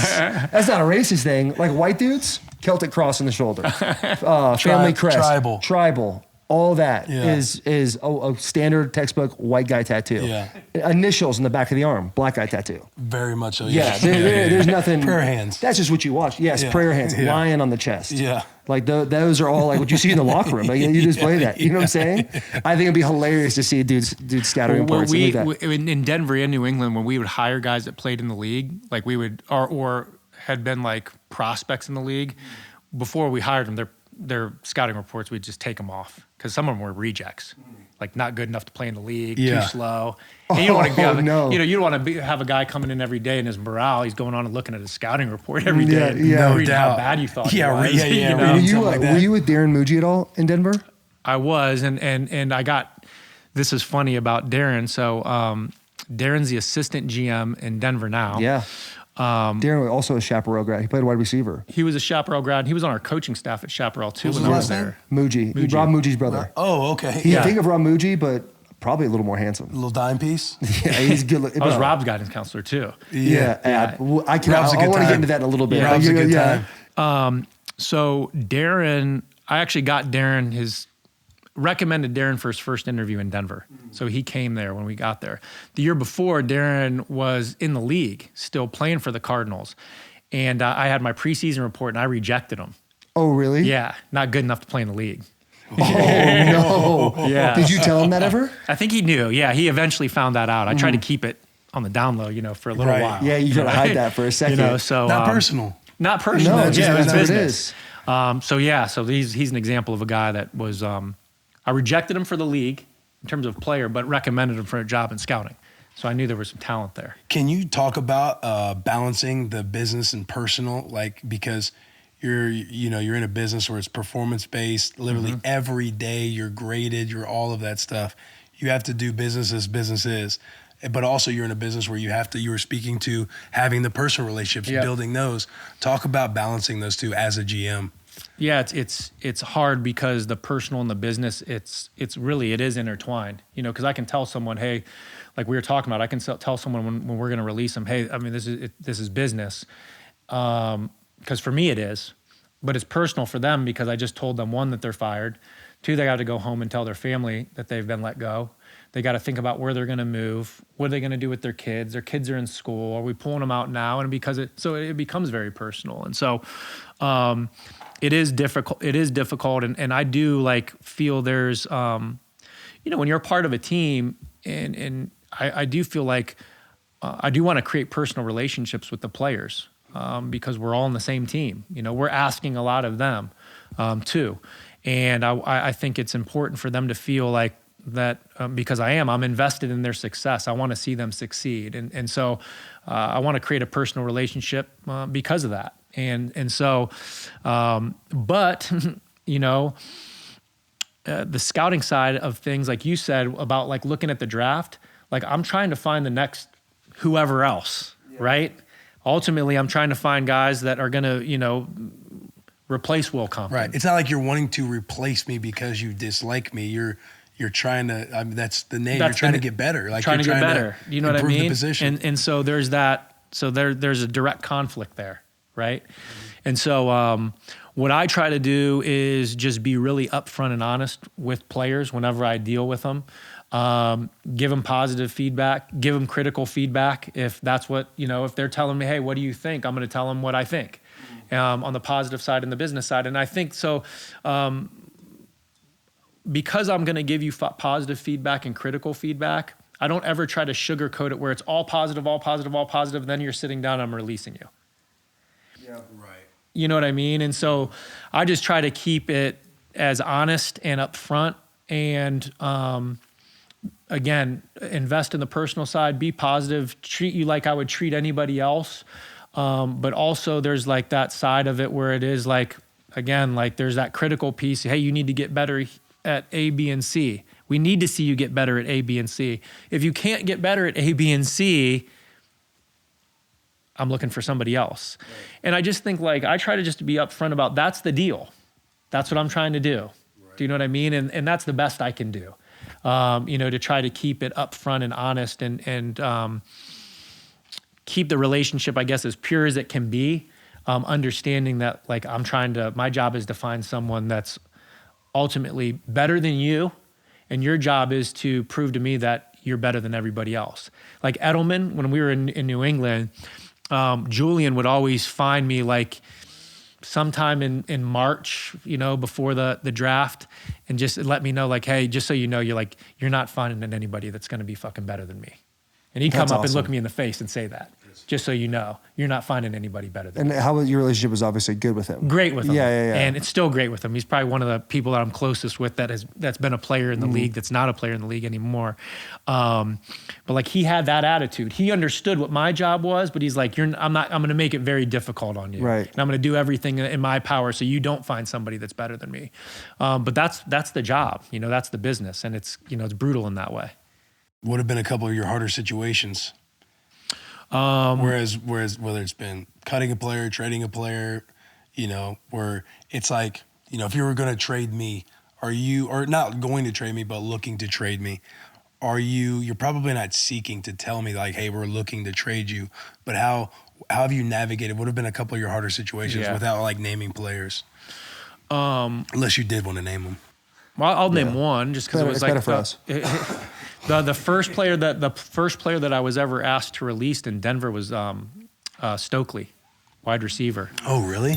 Yeah, and he was like he'd always been kind of a fixture. He was with the Colts, and then he was Denver, and like he was the man. You know what I mean? Like he was a fixture with the Broncos, and really well liked and things like that. And when he came to Denver, he was towards the end of his career.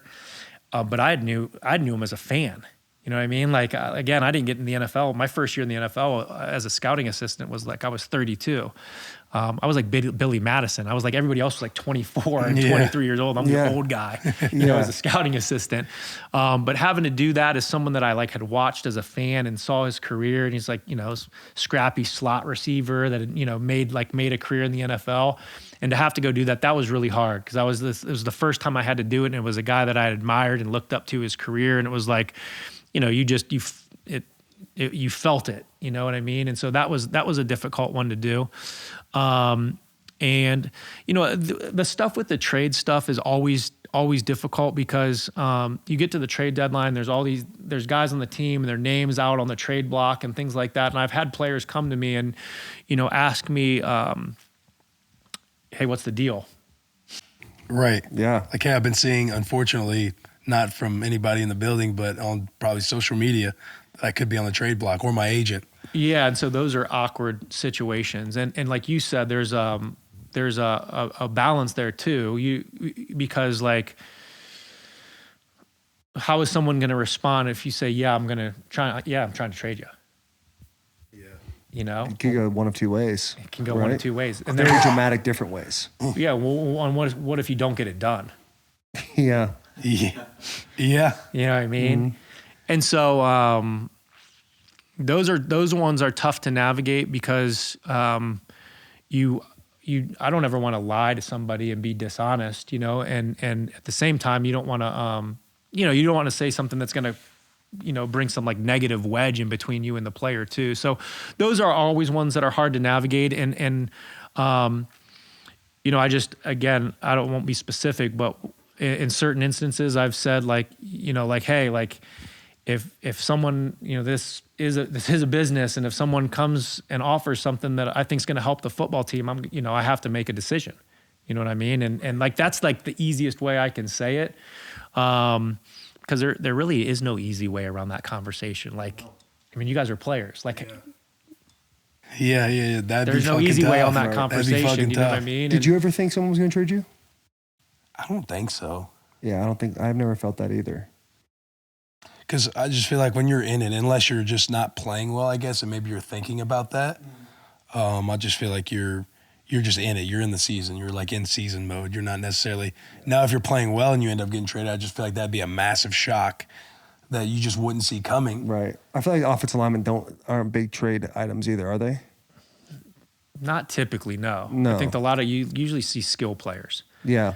Yeah, like Christian McCaffrey. Like, who knows if he was being told that he was getting traded? You know what I mean? I have no clue, and I'm sure it'll come on one day. Right. But I have a question. Yeah. Go ahead.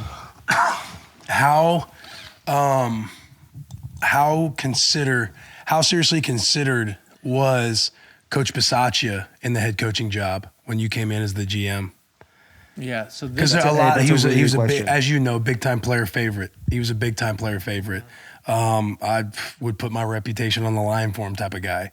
Yeah. And how considered was he for the head coaching job versus like, okay, they fired Mayock, who knows what they're going to do with the head coach? Bisaccia's still in it. Dave Ziegler comes in. His guys people kind of know and connect the dots early, but how much of a shot did he actually get? It's a good question. I to be honest with you, I wasn't in like the way that they did this specific hiring here with the Raiders was a little bit differently. They were interviewing head coaches and GMs kind of at the same time. And so they didn't hire me before. They were interviewing head coaches while they were interviewing GM. So, for example, some places the GM gets hired and then he's conducting all the head coaching interviews. This situation was a little bit different. I got hired. Me and Josh got hired at the same time, and so it just happens to be your boy. Yeah, and they're so not hiring you to find to in this specific situation. That's not what whatever their blueprint is, and whatever and everywhere is different. Some places the head coach is hired first, and then the GM's hired second. Some places the GM's hired first, and then the head coach is second. And this one was kind of simultaneously. Got you. So can't speak to it other than I know like his reputation, as just being a great guy. Yeah. Is precedes itself. Yeah. Everyone I've spoken to, I mean, you sing his praises all the time, but even people that weren't on the Raiders, they loved him. Oh yeah. Loved him. Yeah. He was with the Packers. Special teams coach of the Packers this year. Yeah, the coordinator, because LaFleur had called asking about it. I'm like, brother, he's a real deal. Yeah. I'm like, he's a real deal. If you have the opportunity to get him, because that was when everything was getting considered at that time. But yeah, he's all time. I have a personal question for you. Yep. My senior year of high school. Yep. I had a 35% in my Spanish class. Yep. And I told you I was not going to go take the final. I'm going to have to go work construction. And you were like, just go take the test. And I took the test and I put C for every single answer and I got a 75 in the class. How did that happen? These are old jobs. Remember, this is a long statute time of ago. limitations. I don't remember how it all went down. I do remember. I'll digress a little bit. I do remember when you came into Chaparral and first seeing that transcript that was put across my desk. 1.6 GPA. And it was just brutal. You want to talk about just beat up. I mean, like, I wondered if he actually went to school for the first 2 years because there was just it's littered with F's. Dude, it was so It was bad. basically Taylor Lewan, your assignment as he comes in. Oh, yeah. Really? Oh, yeah. Yeah. I don't want to turn this into like a podcast about me, but I do want to learn more about my childhood with you. I want to know all that stuff. Well, one, I was kind of designated as the counselor. I'd come from a background of football, so I was kind of like the athletic counselor in terms of helping everybody navigate the NCAA clearinghouse, getting eligible, all those different types of things. So his GPA was atrocious when he came.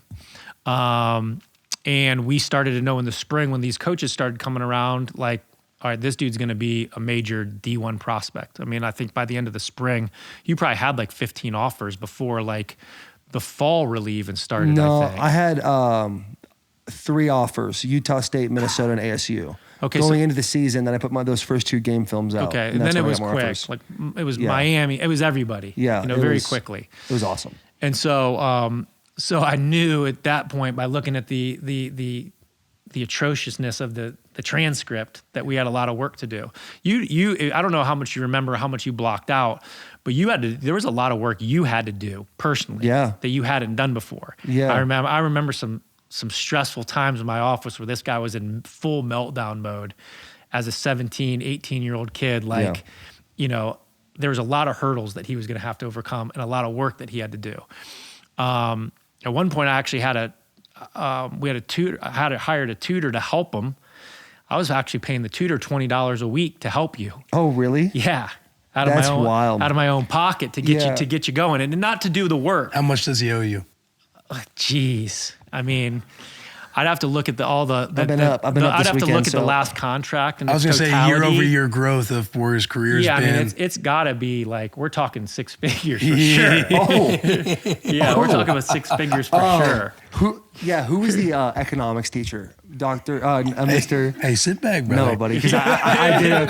Because I got him on his feet on 6 figures. That triggered something. Because who was Mr. Cervantes? Cervantes. Okay, he was the economics teacher, and he would go. He was a unique teacher. Like he would go and like meander in the hallways, like 10 minutes after class started. Like the whole class was kind of just sitting, hanging out, and waiting for him.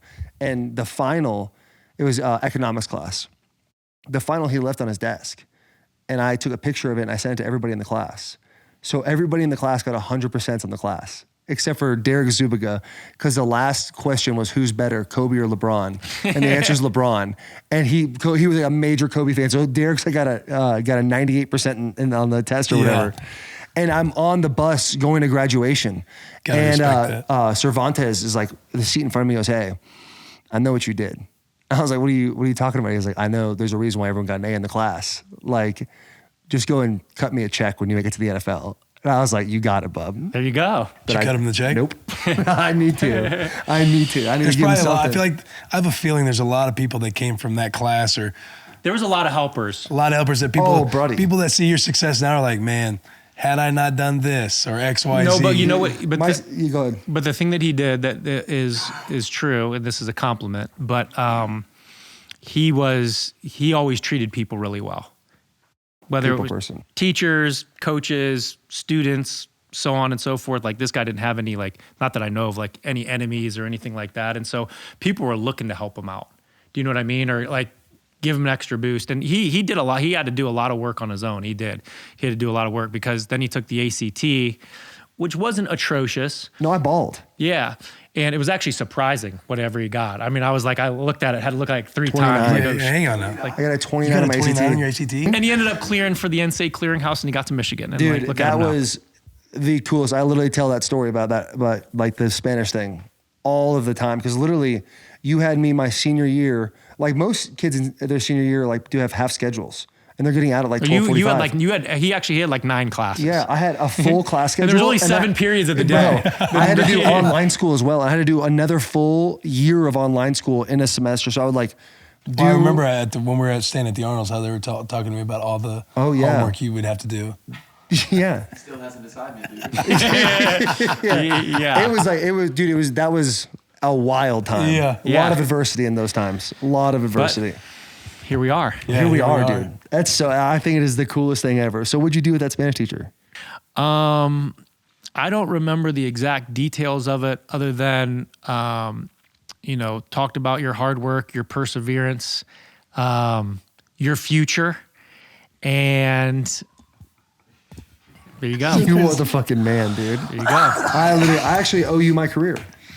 I wouldn't have got to the NFL if it wasn't for you. You would doing have that. started out at a JUCO, and who knows what would have happened from there. Yeah, We can't predict Yeah. that. yeah. Because I did get off the rails a little bit in college, and so We've had some fun conversations just with one of his old college teammates that's in town. He Yeah. was telling some fun I stories. did. this morning. I went to Michigan. I went college mode for a little bit. Got and it. I think if I would have gone to JUCO, I probably wouldn't have seen the light at the end of the tunnel. Like the minute I got, Because there's so much less structure too in the football department at a JUCO. yeah.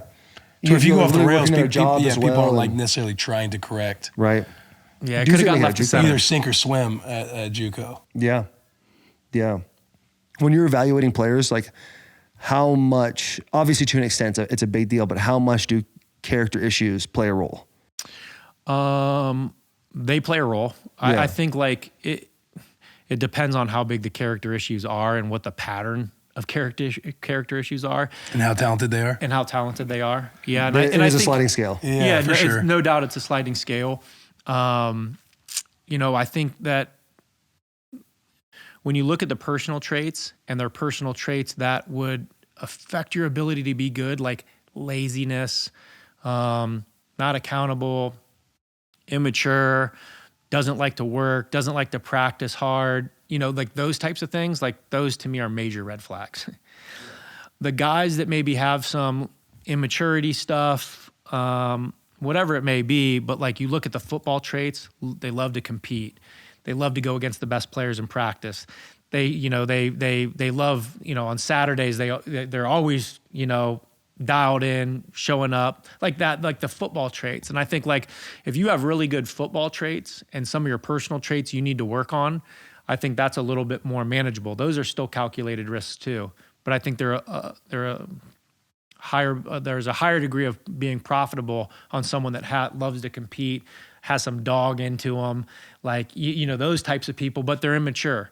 And I think you have to look at like what was that person's environment? How were they raised? Where were they raised? Who were their role models? You have to take those things into account because you can't just penalize someone that never had any structure for them to be successful. Do you know what I mean? Or build those other characteristics. The guys that I think you worry about more are the guys that like have all the talent, but those football traits are low. Like that's where you get burned.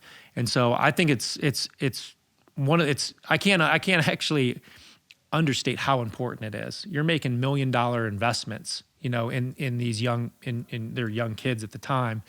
And so like, if you're going to take a chance on someone that has like traits that are questionable, and like, you got to pay the piper if they don't work out. But that's why I think the football traits are really important. And then you got to kind of do the risk reward on the other side of things. When it comes to like your philosophy, are there like core questions or fundamental questions you ask yourself when making decisions on a player? I know it can vary situation to situation, but you were kind of going through it there and it kind of just sparked like, do you have like core foundational questions when making a decision, whether it's big or small? Are you talking about like when I'm actually like interviewing a player? I guess like making a transaction with a player, something that's just like a core foundation of what your philosophy is. Yeah. Like things that you like just default to, like, all right, there's a lot of conversation going on. Like let me get back to what I want to just sit and ask myself about this guy. Yeah. I probably won't get like super specific to that question, but like one thing for me that I look at is I like to see, I'm intrigued or I find value in people that have had to go through a lot of transitions in life. So whether it's, and again, it doesn't have to be major stuff, whether it could be, I went to, 3 or 4 different high schools or, in college, I played with 3 different coordinators and had 4 different position coaches or maybe major stuff. Do you know what I mean? Like I was homeless. I had to overcome these personal situations in my life just to get here. Like, I just like to see people in some form or fashion, whether it's like the extreme end of the scale or whether it's something like just football related, that have had to go through transitions and have had to deal with like little, whether it's little or major, like aspects of adversity. Because I think when you get to the league, and you guys know, like the amount of life transitions and just you go through from being a college player to an NFL player is there's hundreds. Do you know what I mean? Yeah. Of things that you go through. And I think, And it's all new too. and it's all new. And if you've never went through anything and it's been all smooth sailing for you and you get into the league, those scare me more. And it's not that I wouldn't select a player that's never had anything like that. Right. But like, I want to know, like, what are the different situations that you've had to deal with? Do you know what I mean? What life transitions have you went through? Have you experienced life? Do you know what I mean? And so like, that's something that's important to me. I love that. When you're like going off that, when you're at the combine, what to you is more important, those interviews or the actual tests, like the physical tests? Because the physical tests, I've heard somebody are like, this is just checking boxes. Solid question. Thank you, sir. I appreciate that. Like check boxes, but then you get those 15, 20 minutes, whether it's the train station or in those officials to kind of like really digest who the person really is. Yep. And I would say like the physical stuff, like the testing and all that stuff and, you know, the times and whatnot, like that is important because it's a piece of the puzzle that like, it's one of the pieces of the puzzle that you're putting together when you kind of get to the end. But the real value is those interviews. The real value is being able to, and again, it's not a lot of time, but it's being able to sit down for 15 minutes or 20 minutes and be in a room and see how they're going to react to being in the room. You learn a lot in 15 minutes at the same time. You learn about how, you know, someone carries themselves, how they, how serious they take the situation, how they communicate, their body language. And specifically for me, like if you're coming into the room, I already know a lot about you. Right. Or I should say, I already know what a lot of people have said about you. Yeah. Right. I went to Michigan. I've talked to all the people at Michigan. I kind of have a profile on who Taylor Lewan is before you even walk in the room. So there's certain things that I'm going to want to get to know about you to compare and contrast what people say, good or bad. And it's not all bad. It could be you come in with not a flaw in the world. No one will say anything bad about you. Right. Okay, well, let me kind of delve into that and see kind of, you know, what you're about and is that a true statement? And so, yeah, you can learn a lot in 15 minutes and then it piles on because then I'm going to learn about you more after the combine, whether it's on an official 30 visit, whether it's your pro day, so on and so forth. So, yeah, I mean, it's probably one of the most important things because, again, I think like going back a little bit, you talked about it, but like, you hear the coaches say this every week in press conferences and players because it's true. It's hard to win at one game in the NFL. It's hard to win. Everybody's so talented. And so I think it's important when you're in terms of team building, the more guys that you have on your team that you have to use resources to, player development, and I'm not saying like, all these things are important, but if I have to expel resources on making sure you're in the building on time, making sure you're handling things off the field that don't bleed into your performance on the field, whether it's having to spend time, again, an exorbitant amount of time teaching you the system, teaching you your role, all those resources that you have to put out to other places, and it's fine, you're going to do it to a degree, but the more you have to put out, the less you're focusing on winning. And so I think like if you're bringing in a ton of players that are going to require all these different resources, you're taking away the main focus, which is winning football games. And it's hard to win if you're putting all these resources towards all these other things that don't have to do necessarily like playing linebacker or playing tackle. And so that's why I think you have to be really intentional about how you build your team and who you bring in. Because of how hard it is just to win. What's the most unique conversation you've had with a prospect at like the combine? Yeah, that's another solid question. Or also like, as you're thinking about that, he's doubling down. Maybe a unique question that you might have for a player. Are you talking about like unique question? Like off the wall. You know what I mean? You hear stories and stuff like that. The Bengals asked me how many things they're going to do with the paperclip in 1 minute and then videotaped me. Yeah, I don't really go down that path. Okay, that's what you're kind of talking about. Right? Yeah, like if he has that, I saw him thinking, so I would definitely Yeah. love to know if he's had like, what's a memory he has like with a conversation with a player that was just, whether bizarre, unique, whatever. Well, two things. One, I don't really, to be honest with you, I don't really have like any of those off the wall questions that I personally do. Like you know, are you a cat? Would you rather be a cat or a dog? You know, like I don't really. You should be like, this is for free. Pornhub or RedTube. Well, if we could delve into that, maybe Just the guy maybe you would let date your daughter. You got it wrong. I take that back. Cut the tape. Oh, that's so funny, dude. bro. Bussin' with the boys. Yeah, well, You're on it. well, there's a couple things. One, I don't have anything like specific like that. This one's for free. The NFL has very specific guidelines. I just feel on- like you would throw. Hey, Sorry. answer the question. There's guidelines on what you can and can't ask. You know, Okay. from an appropriate standpoint. Okay. All right.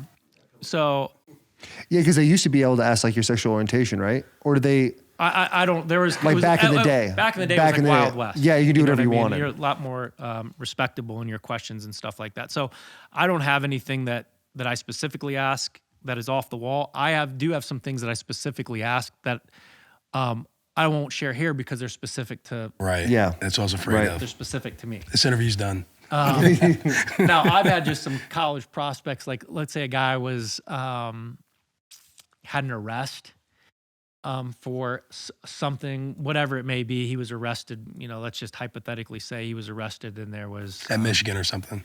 drugs in the car.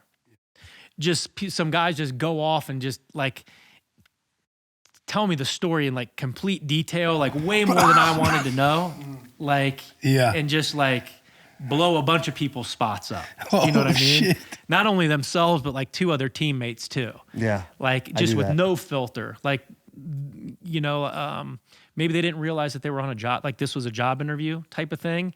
It was like we were just sitting at the bar and it was like they gave me like the whole scoop. And then they walk away and you're just like, That's the reaction he walks away. wow. Yeah. Yeah, like that was Can't draft him. He's a snitch. crazy. Yeah. You know what I'm saying? Anybody- That was a crazy night. Yeah. You know, and so a couple of those. Yeah, You the thought about going armor- to coaching for a little bit. Yeah, I definitely wanted to, basically up until, you know, we were podcasting. Yeah, as soon as you You know started what I mean? podcasting, you And then made a every big coach change. is like, do not do this, brother. Yeah. Like, you get to do that? Yeah. Like, The bus took Yeah. off. Yeah. Could you the imagine bus- if you were a coach, like, instead of being a GM, you were the head coach, which is both fantastic jobs.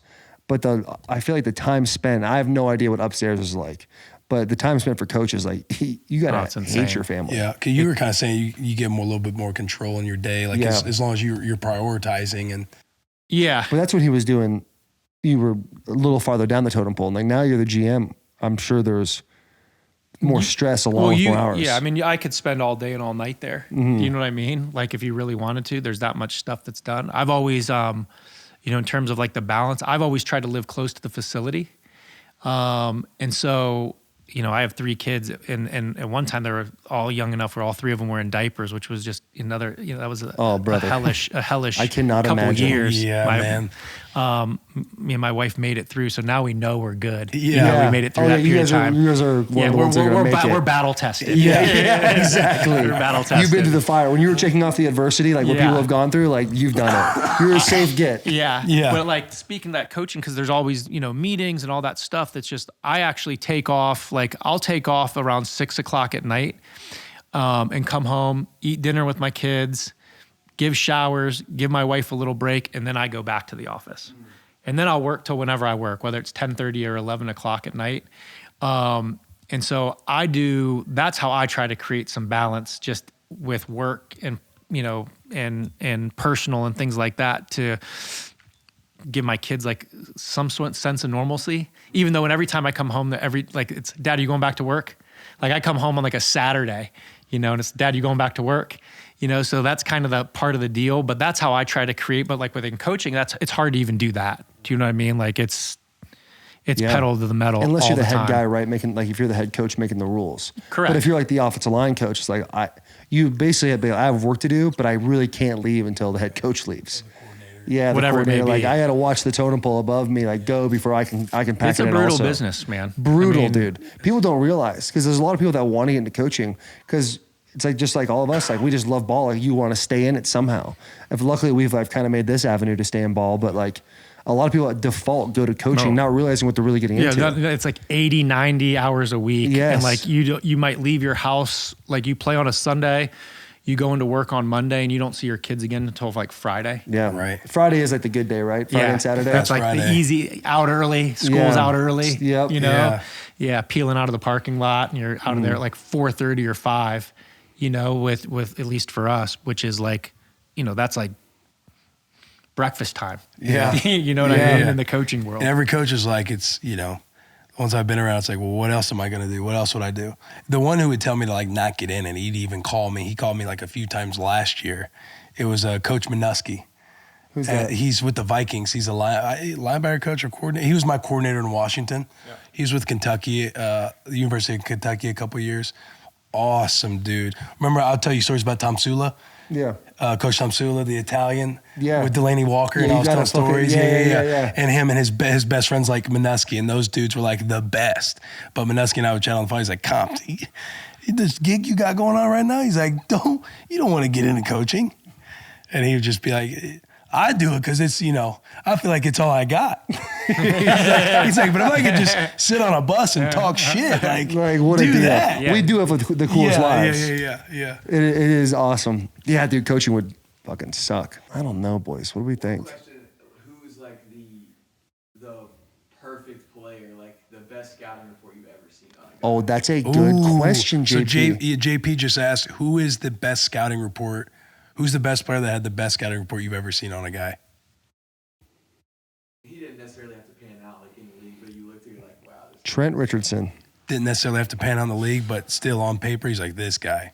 I'm just reiterating Don't what you're miss. saying back there. Like how people talk Well, about Andrew like- Luck. Well, he's one of them, but I would say like it was before I got in the league, but like Peyton Manning's scouting report was like But he went second to Ryan Leaf. to Ryan Leaf. What was Ryan Leaf's scouting report like? That was before I was in the league too. I know, but like, I did you don't- ever look back at old stuff and just like, because you like for the love of the game? Yes, yeah, sometimes I do. Yeah, sometimes I do, and I don't remember specifically what Leafs was. I know there was like, I just know Peyton's was like, this guy was like most mature guy, super smart. Obviously, the pedigree was ridiculous. He was awesome on the field general, the whole deal. It was like grown man, you know, as a 22-year-old kid. And there wasn't like a flaw in the scouting report. Maybe like the arm strength wasn't like top notch, but his scouting report was amazing. I'm trying to think my first year in the league was like, or one of my first years in the league was like the 2012 draft, which if you're a sports nerd and you go back and look at the I think it's 2012 when Von Miller was drafted to the research It was department. that or 11, right? Maybe it was 11. Yeah, because my second year in the league was 11. It was 11. I was 2010, 11. Like that. What's that? 11 was Von Miller, I believe, because it was Cam Newton was picked number 1. Then we had the number 2 pick. Von Miller was picked. Then it was Marcel Darius was picked in that round. Patrick Peterson was picked in the first round. AJ Green was picked in the first round. JJ Watt was picked in the first round. Julio was picked in the first round. This is all one draft. Yeah, no, that's wild. And then Tyron Smith. I mean, it's insane. Loaded. But the guy whose scouting report was ridiculous, is Julio Jones. Oh yeah, I mean, Just an alien. he is an alien. alien. Yeah, Size, length, hands, speed. And the thing about Julio Jones that was really unique, and this is what makes a lot of the really talented receivers unique. When you see the big, tall guy that has a little guy, I say the little guy's skill set, meaning he can get in and out of all the different, like the curls, the comebacks, like the hard angle breaks where like the little guys, you know, they can drop their weight really quick and get out of a, Yeah. like you the know, Hunter Renfro's of the world. Hunter Renfro. Yeah. Yeah. Like Julio Jones can run every route on the route tree, but he's 6 foot 6'4", 220. machine. Yeah, bro. Yeah. Because he can do Built in a lab. like he was one of those guys that could run all the different routes. And you saw him at college. I mean, he was a man amongst boys, and there wasn't like At what- Alabama too. At which is, Alabama. like, already men amongst boys in college. Yeah, what could you say negative? You know what I mean? Yeah. So like he was a special one coming out. Going I with wish he fucking did something. staying on the Titans. wide receiver trend, Devontae Adams. Freak. You have one of the best, arguably the best wide receiver in the league. Talk about him. Max was talking about his work ethic and him as an overall teammate, which he was very surprised comparing. He was comparing Devontae to when they had a superstar in Antonio Brown and just how different, they're, it's the word I'm looking for. Hey, AB was a diva superstar. And when Devontae Adams was brought in, he was thinking like, man, is he going to be the same way as AB was? Yeah. Yeah. And it sounds like he's not at all. Yeah. No, the unique thing about him, like besides, I'll get to the skill set. The unique thing about him is like his demeanor and his approach. He's a grown man. Like he should come into work. He comes in all Jordan gear. He's a Jordan guy, but like he should come in a $5,000 suit, with a briefcase. Like this guy's coming into work, business. Yes. And his focus, and I've been around a few, some of the best players in the history of the game. I've been around Peyton Manning in Denver, Tom Brady in New England, and Devontae Adams here. And the similarity that those guys have is every single day, it seems, is like Sunday. Like their approach does not waver. Like he is that dialed in. Like Devontae Adams at practice on a Wednesday is as dialed in as what you see on Sunday. I mean, he is just works, and he's a serious demeanor. And every part of the day, and he's a great guy too. Like he has a good personality, but like there's no mistaking that he's there to work. Yeah. Like he's there to get better, and he is there to like be the best version of himself every single day. And I'm talking about from OTAs, training camp, to the last week of the season, just before we were playing Kansas City, it's the same every day. And that's what's really unique about him, is his approach is just super serious, and there is no frills with him. There is no diva with him. There is no extra stuff. There is just... Well, everyone has to have a camera. No, everyone's got to have a camera. Everyone's got something. Yeah. Everyone's got but something. like when he comes in the building, it's I didn't see him. It's all work. Yeah. Like every day. And so like that's the one thing that's really unique about him. And then the skill set for him is what you don't see is like what I was surprised when I got and saw him start practicing, as I knew he was good, but was just like the start-stop ability, the ability to change speeds like within a route. A lot of people run routes just one speed. This guy runs one route. There's like 7 different speeds within that one route. And then he has the ability, like his strength is deceiving. Like this guy's hard to bring down, super powerful, strong, hard to tackle, can make people miss. He has that suddenness, that Yeah. that little move that's like, again, for a guy that's over 6 foot, over 200 pounds, with the best hand-eye coordination I've ever seen. Really? Like the late hands, we call it the late hands on the deep ball. So like the good receivers that become really good deep ball receivers, a cornerback is taught to watch a receiver's hands. So like, he's running on my hip, I'm running on the deep ball. When my hands go up, that's the DB's signal for his hands and eyes to go up. My man Devontae, if you watch the latest hands in the game, like the deep ball will be coming. I see it in practice. The DB they go nuts because they just can't stop it. His deep ball, the ball's coming, and it's literally just that. Most guys, it's coming. He just, and it's the most ridiculous thing you'll ever see. Like the ability to do that when you're running at 20 miles per hour, like as a top end speed, a guy's on your hip and you're also running 50 yards to be able to do all of that. And then just, the hand-eye coordination on him His is reaction insane. speed's insane too. Superstar. You were saying in Kansas City, you guys lost by 1 point. You lost so many games this year by 7 or less points. Like as a GM, where do you start? So next year those game of inches, those tiny little inches go your way now. Yeah. It's a good question. Thank you. Great question. Appreciate that. I'm getting better. Yeah, I think we lost what it was, 8 one-score games, and again, like at the end of the day, we weren't good enough. That's the fact of the matter, to win those games. And so I think when you look at them, a lot of games in football and a lot of our games this year, there's 3 or 4 plays in each game that were that didn't go our way. And so you start to dig in why. Like, you have to start asking the question why. Why didn't they go that way? And again, some of them, there's a lot of different reasons. I would say the one thing that I think is important to have to being able to, I'll say it like this. I think the thing that's important to win those close games is you have to have people that, you have to have a group of 11 guys that in those critical moments can all execute their assignment and be synchronized with each other. And I think at times we weren't able to do that for whatever the reason is. Do you know what I mean? And there's could be a lot of reasons to that. And I think that, and I've talked about this in other interviews, I think one thing that's important to me in terms of building the team and improving the team is improving also, I think, the football intelligence on our team. Yeah, situational awareness. Situational football, situational awareness, and some of that comes from who you're bringing in. Some of that comes from how you teach it, and all those things kind of come together. But building a smart, tough, physical football team that can perform in the critical situations is kind of the philosophy, and is something that's really important to us as a Raider organization. And so I think to do that, we have to continue to find the pieces in the different rooms, whether it's the linebacker room, whether it's the defensive back room, the receiver room, whatever.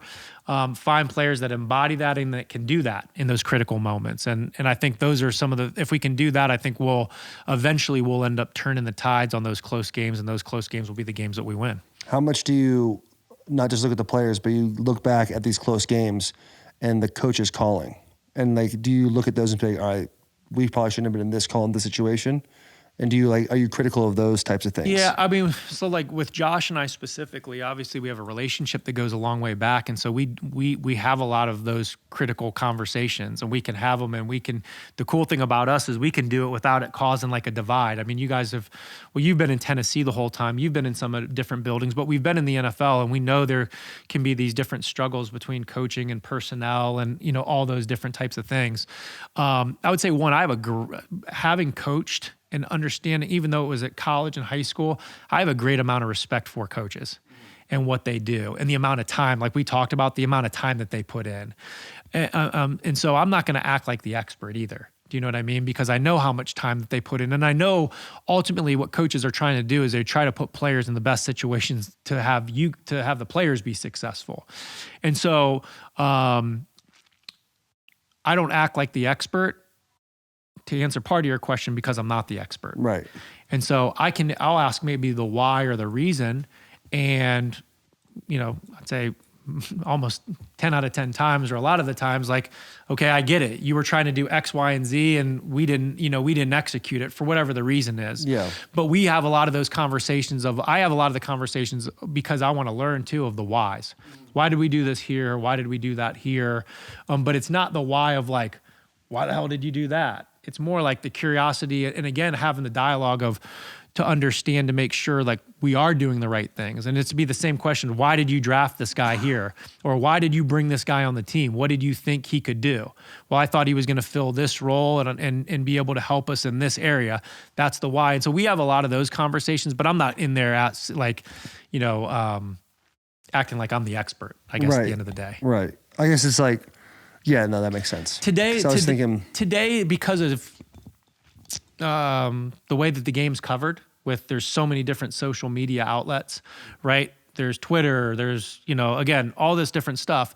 And one thing that I've noticed that obviously drives discussion and drives clicks and all the other different stuff. And that's not a criticism. That's just, this is what's popular is coaches' decisions. Right? Like game management decisions. Well, they called a timeout here. Why didn't they save the timeout to here? Right. So that's a hot button issue, is like criticizing coaches and criticizing game management and criticizing coaches' decisions. I would tell you this, what I've learned for the most part is that they have really good reasons behind most of the decisions that they make. And they spend a lot of time during the week, like I said, of putting players in positions to make plays. And so I guess I'm pro coach. In that way, because I respect what they do and I respect the time that they put in, and I respect that they're the experts in their field and that they're making decisions. Most of the times they're making decisions that they think are best. Not to say there aren't game management, games where coaches make poor decisions when it comes to game management or maybe a play call here or there. Like they're going to. Nobody's going to be perfect. But I'm going to side with the experts and the amount of time that they put in and, kind of lean on their expertise. Yeah. When it comes to these big decisions, we wouldn't be able to do this pod without asking about the Derek Carr situation. How difficult of a decision was that, especially late in the year, knowing that he was, he's been the Raiders guy for, I think, 9 years. Yeah. Can you speak on that situation a little bit? Yeah, I would, a decision like that, it's a tough decision. And like you said, there's a lot of emotion involved in that decision too. And I would say one, like you spent time with Derek Carr, and Derek Carr is a phenomenal human being. It's hard not to like Derek Carr. And it's hard not to like Derek Carr, not just because he has a great personality, he's kind, he's caring, he's respectful, all of that different stuff. But he also, like you said, he was with the Raiders for 9 years, playing arguably the most difficult position to play in all of sports. The quarterback's a tough position to play, in totality. And so, so to see a guy that's played, he's played the 9 years for the same organization and having to make a decision like that, there's a lot of emotion that's involved in having to make that decision. And it's a hard decision to make. And at the end of the day, like that's what we get paid to do too, is make hard decisions. And we have to make a lot of hard decisions throughout the year. I mean, that's the most high profile one, but there was a lot of decisions throughout the year that were hard decisions to make, whether it was, making a decision with John Abram or, Alex Leatherwood. Again, all those decisions are hard decisions. Like we talked about at the beginning, one, because it's someone's livelihood. You know what I mean? And people that are really dedicated to their craft too. And so they're all hard, and they're all decisions you don't want to have to make. And again, I think that one was even a little bit more difficult because of what he's meant to the Raider organization and just who he is as a human being. Yeah. Yeah, and I feel like it also speaks to like, earlier before the pod, you kind of talk about your philosophies of like getting in your spot and having the perspective that you have, that whole like, the fear of failure, like not being able to have that close to you, because I'm sure a decision like that was obviously a huge one. Like the external noise out there, everybody questioning stuff, why this late, all this stuff. It's kind of one of those things where you're, being true, I guess, yourself in that philosophy of like, this is a very difficult decision, but I'm going to go with my gut here and, move forward with it. Yeah, those are, I mean, like I said, those are... Because I'm sure it's like a fire you immediately kind of feel like you kind of hear it all, whether or not you want to separate it. It's like, oh, this is going to be massive once it gets out. Yeah, and I'd be lying if I said you don't hear it all. You know what I mean? Or most of it. Like you do. It's hard not to hear, on any of the decisions that you make. And so, yeah, you just got to trust. You got to trust your gut, and you have to be convicted on the decisions that you make, and have a plan and a reason for doing it. And I'm not going to get into all that, but there's a plan and a reason for every decision, and like ultimately you have to feel like you're making the best decision for the Raiders, whether it's in the short term or the long term, and ultimately that's what we did in that situation. Yeah, man, this has been an outstanding podcast. It has. You feel like it elevates the expectation at all when you make a decision like that? It's like, all right, well, now we need to figure out what our next moves are. Whether or not, and again, you're like, I can't go too far into it because it's not like you're going to say what your decisions are going to be. But you make a move like that, it's like, all right, boys, we made this decision. Yeah. Let's figure out the way that we make sure we end up being right about this. Yeah, that's the reality of it, because it's the quarterback. Right. It's the most important position on the team. I mean, it really is. Yeah. And so, like, at the end of the day, like, I'm in charge of myself and, our group. We're in charge of filling the most important position on the team. And so, yeah, there's some, there's some pressure that comes along with that. And however we fill it, it doesn't mean we're going to have an immediate answer, this year. You know what I mean? And so, but at the end of the day, we have to have an answer. Right. In some form or fashion, and so, yeah, there's pressure that comes along with it. And again, that's also part of the excitement too, is that pressure, is finding that guy. That'll be the next task. Do we have a tier talk?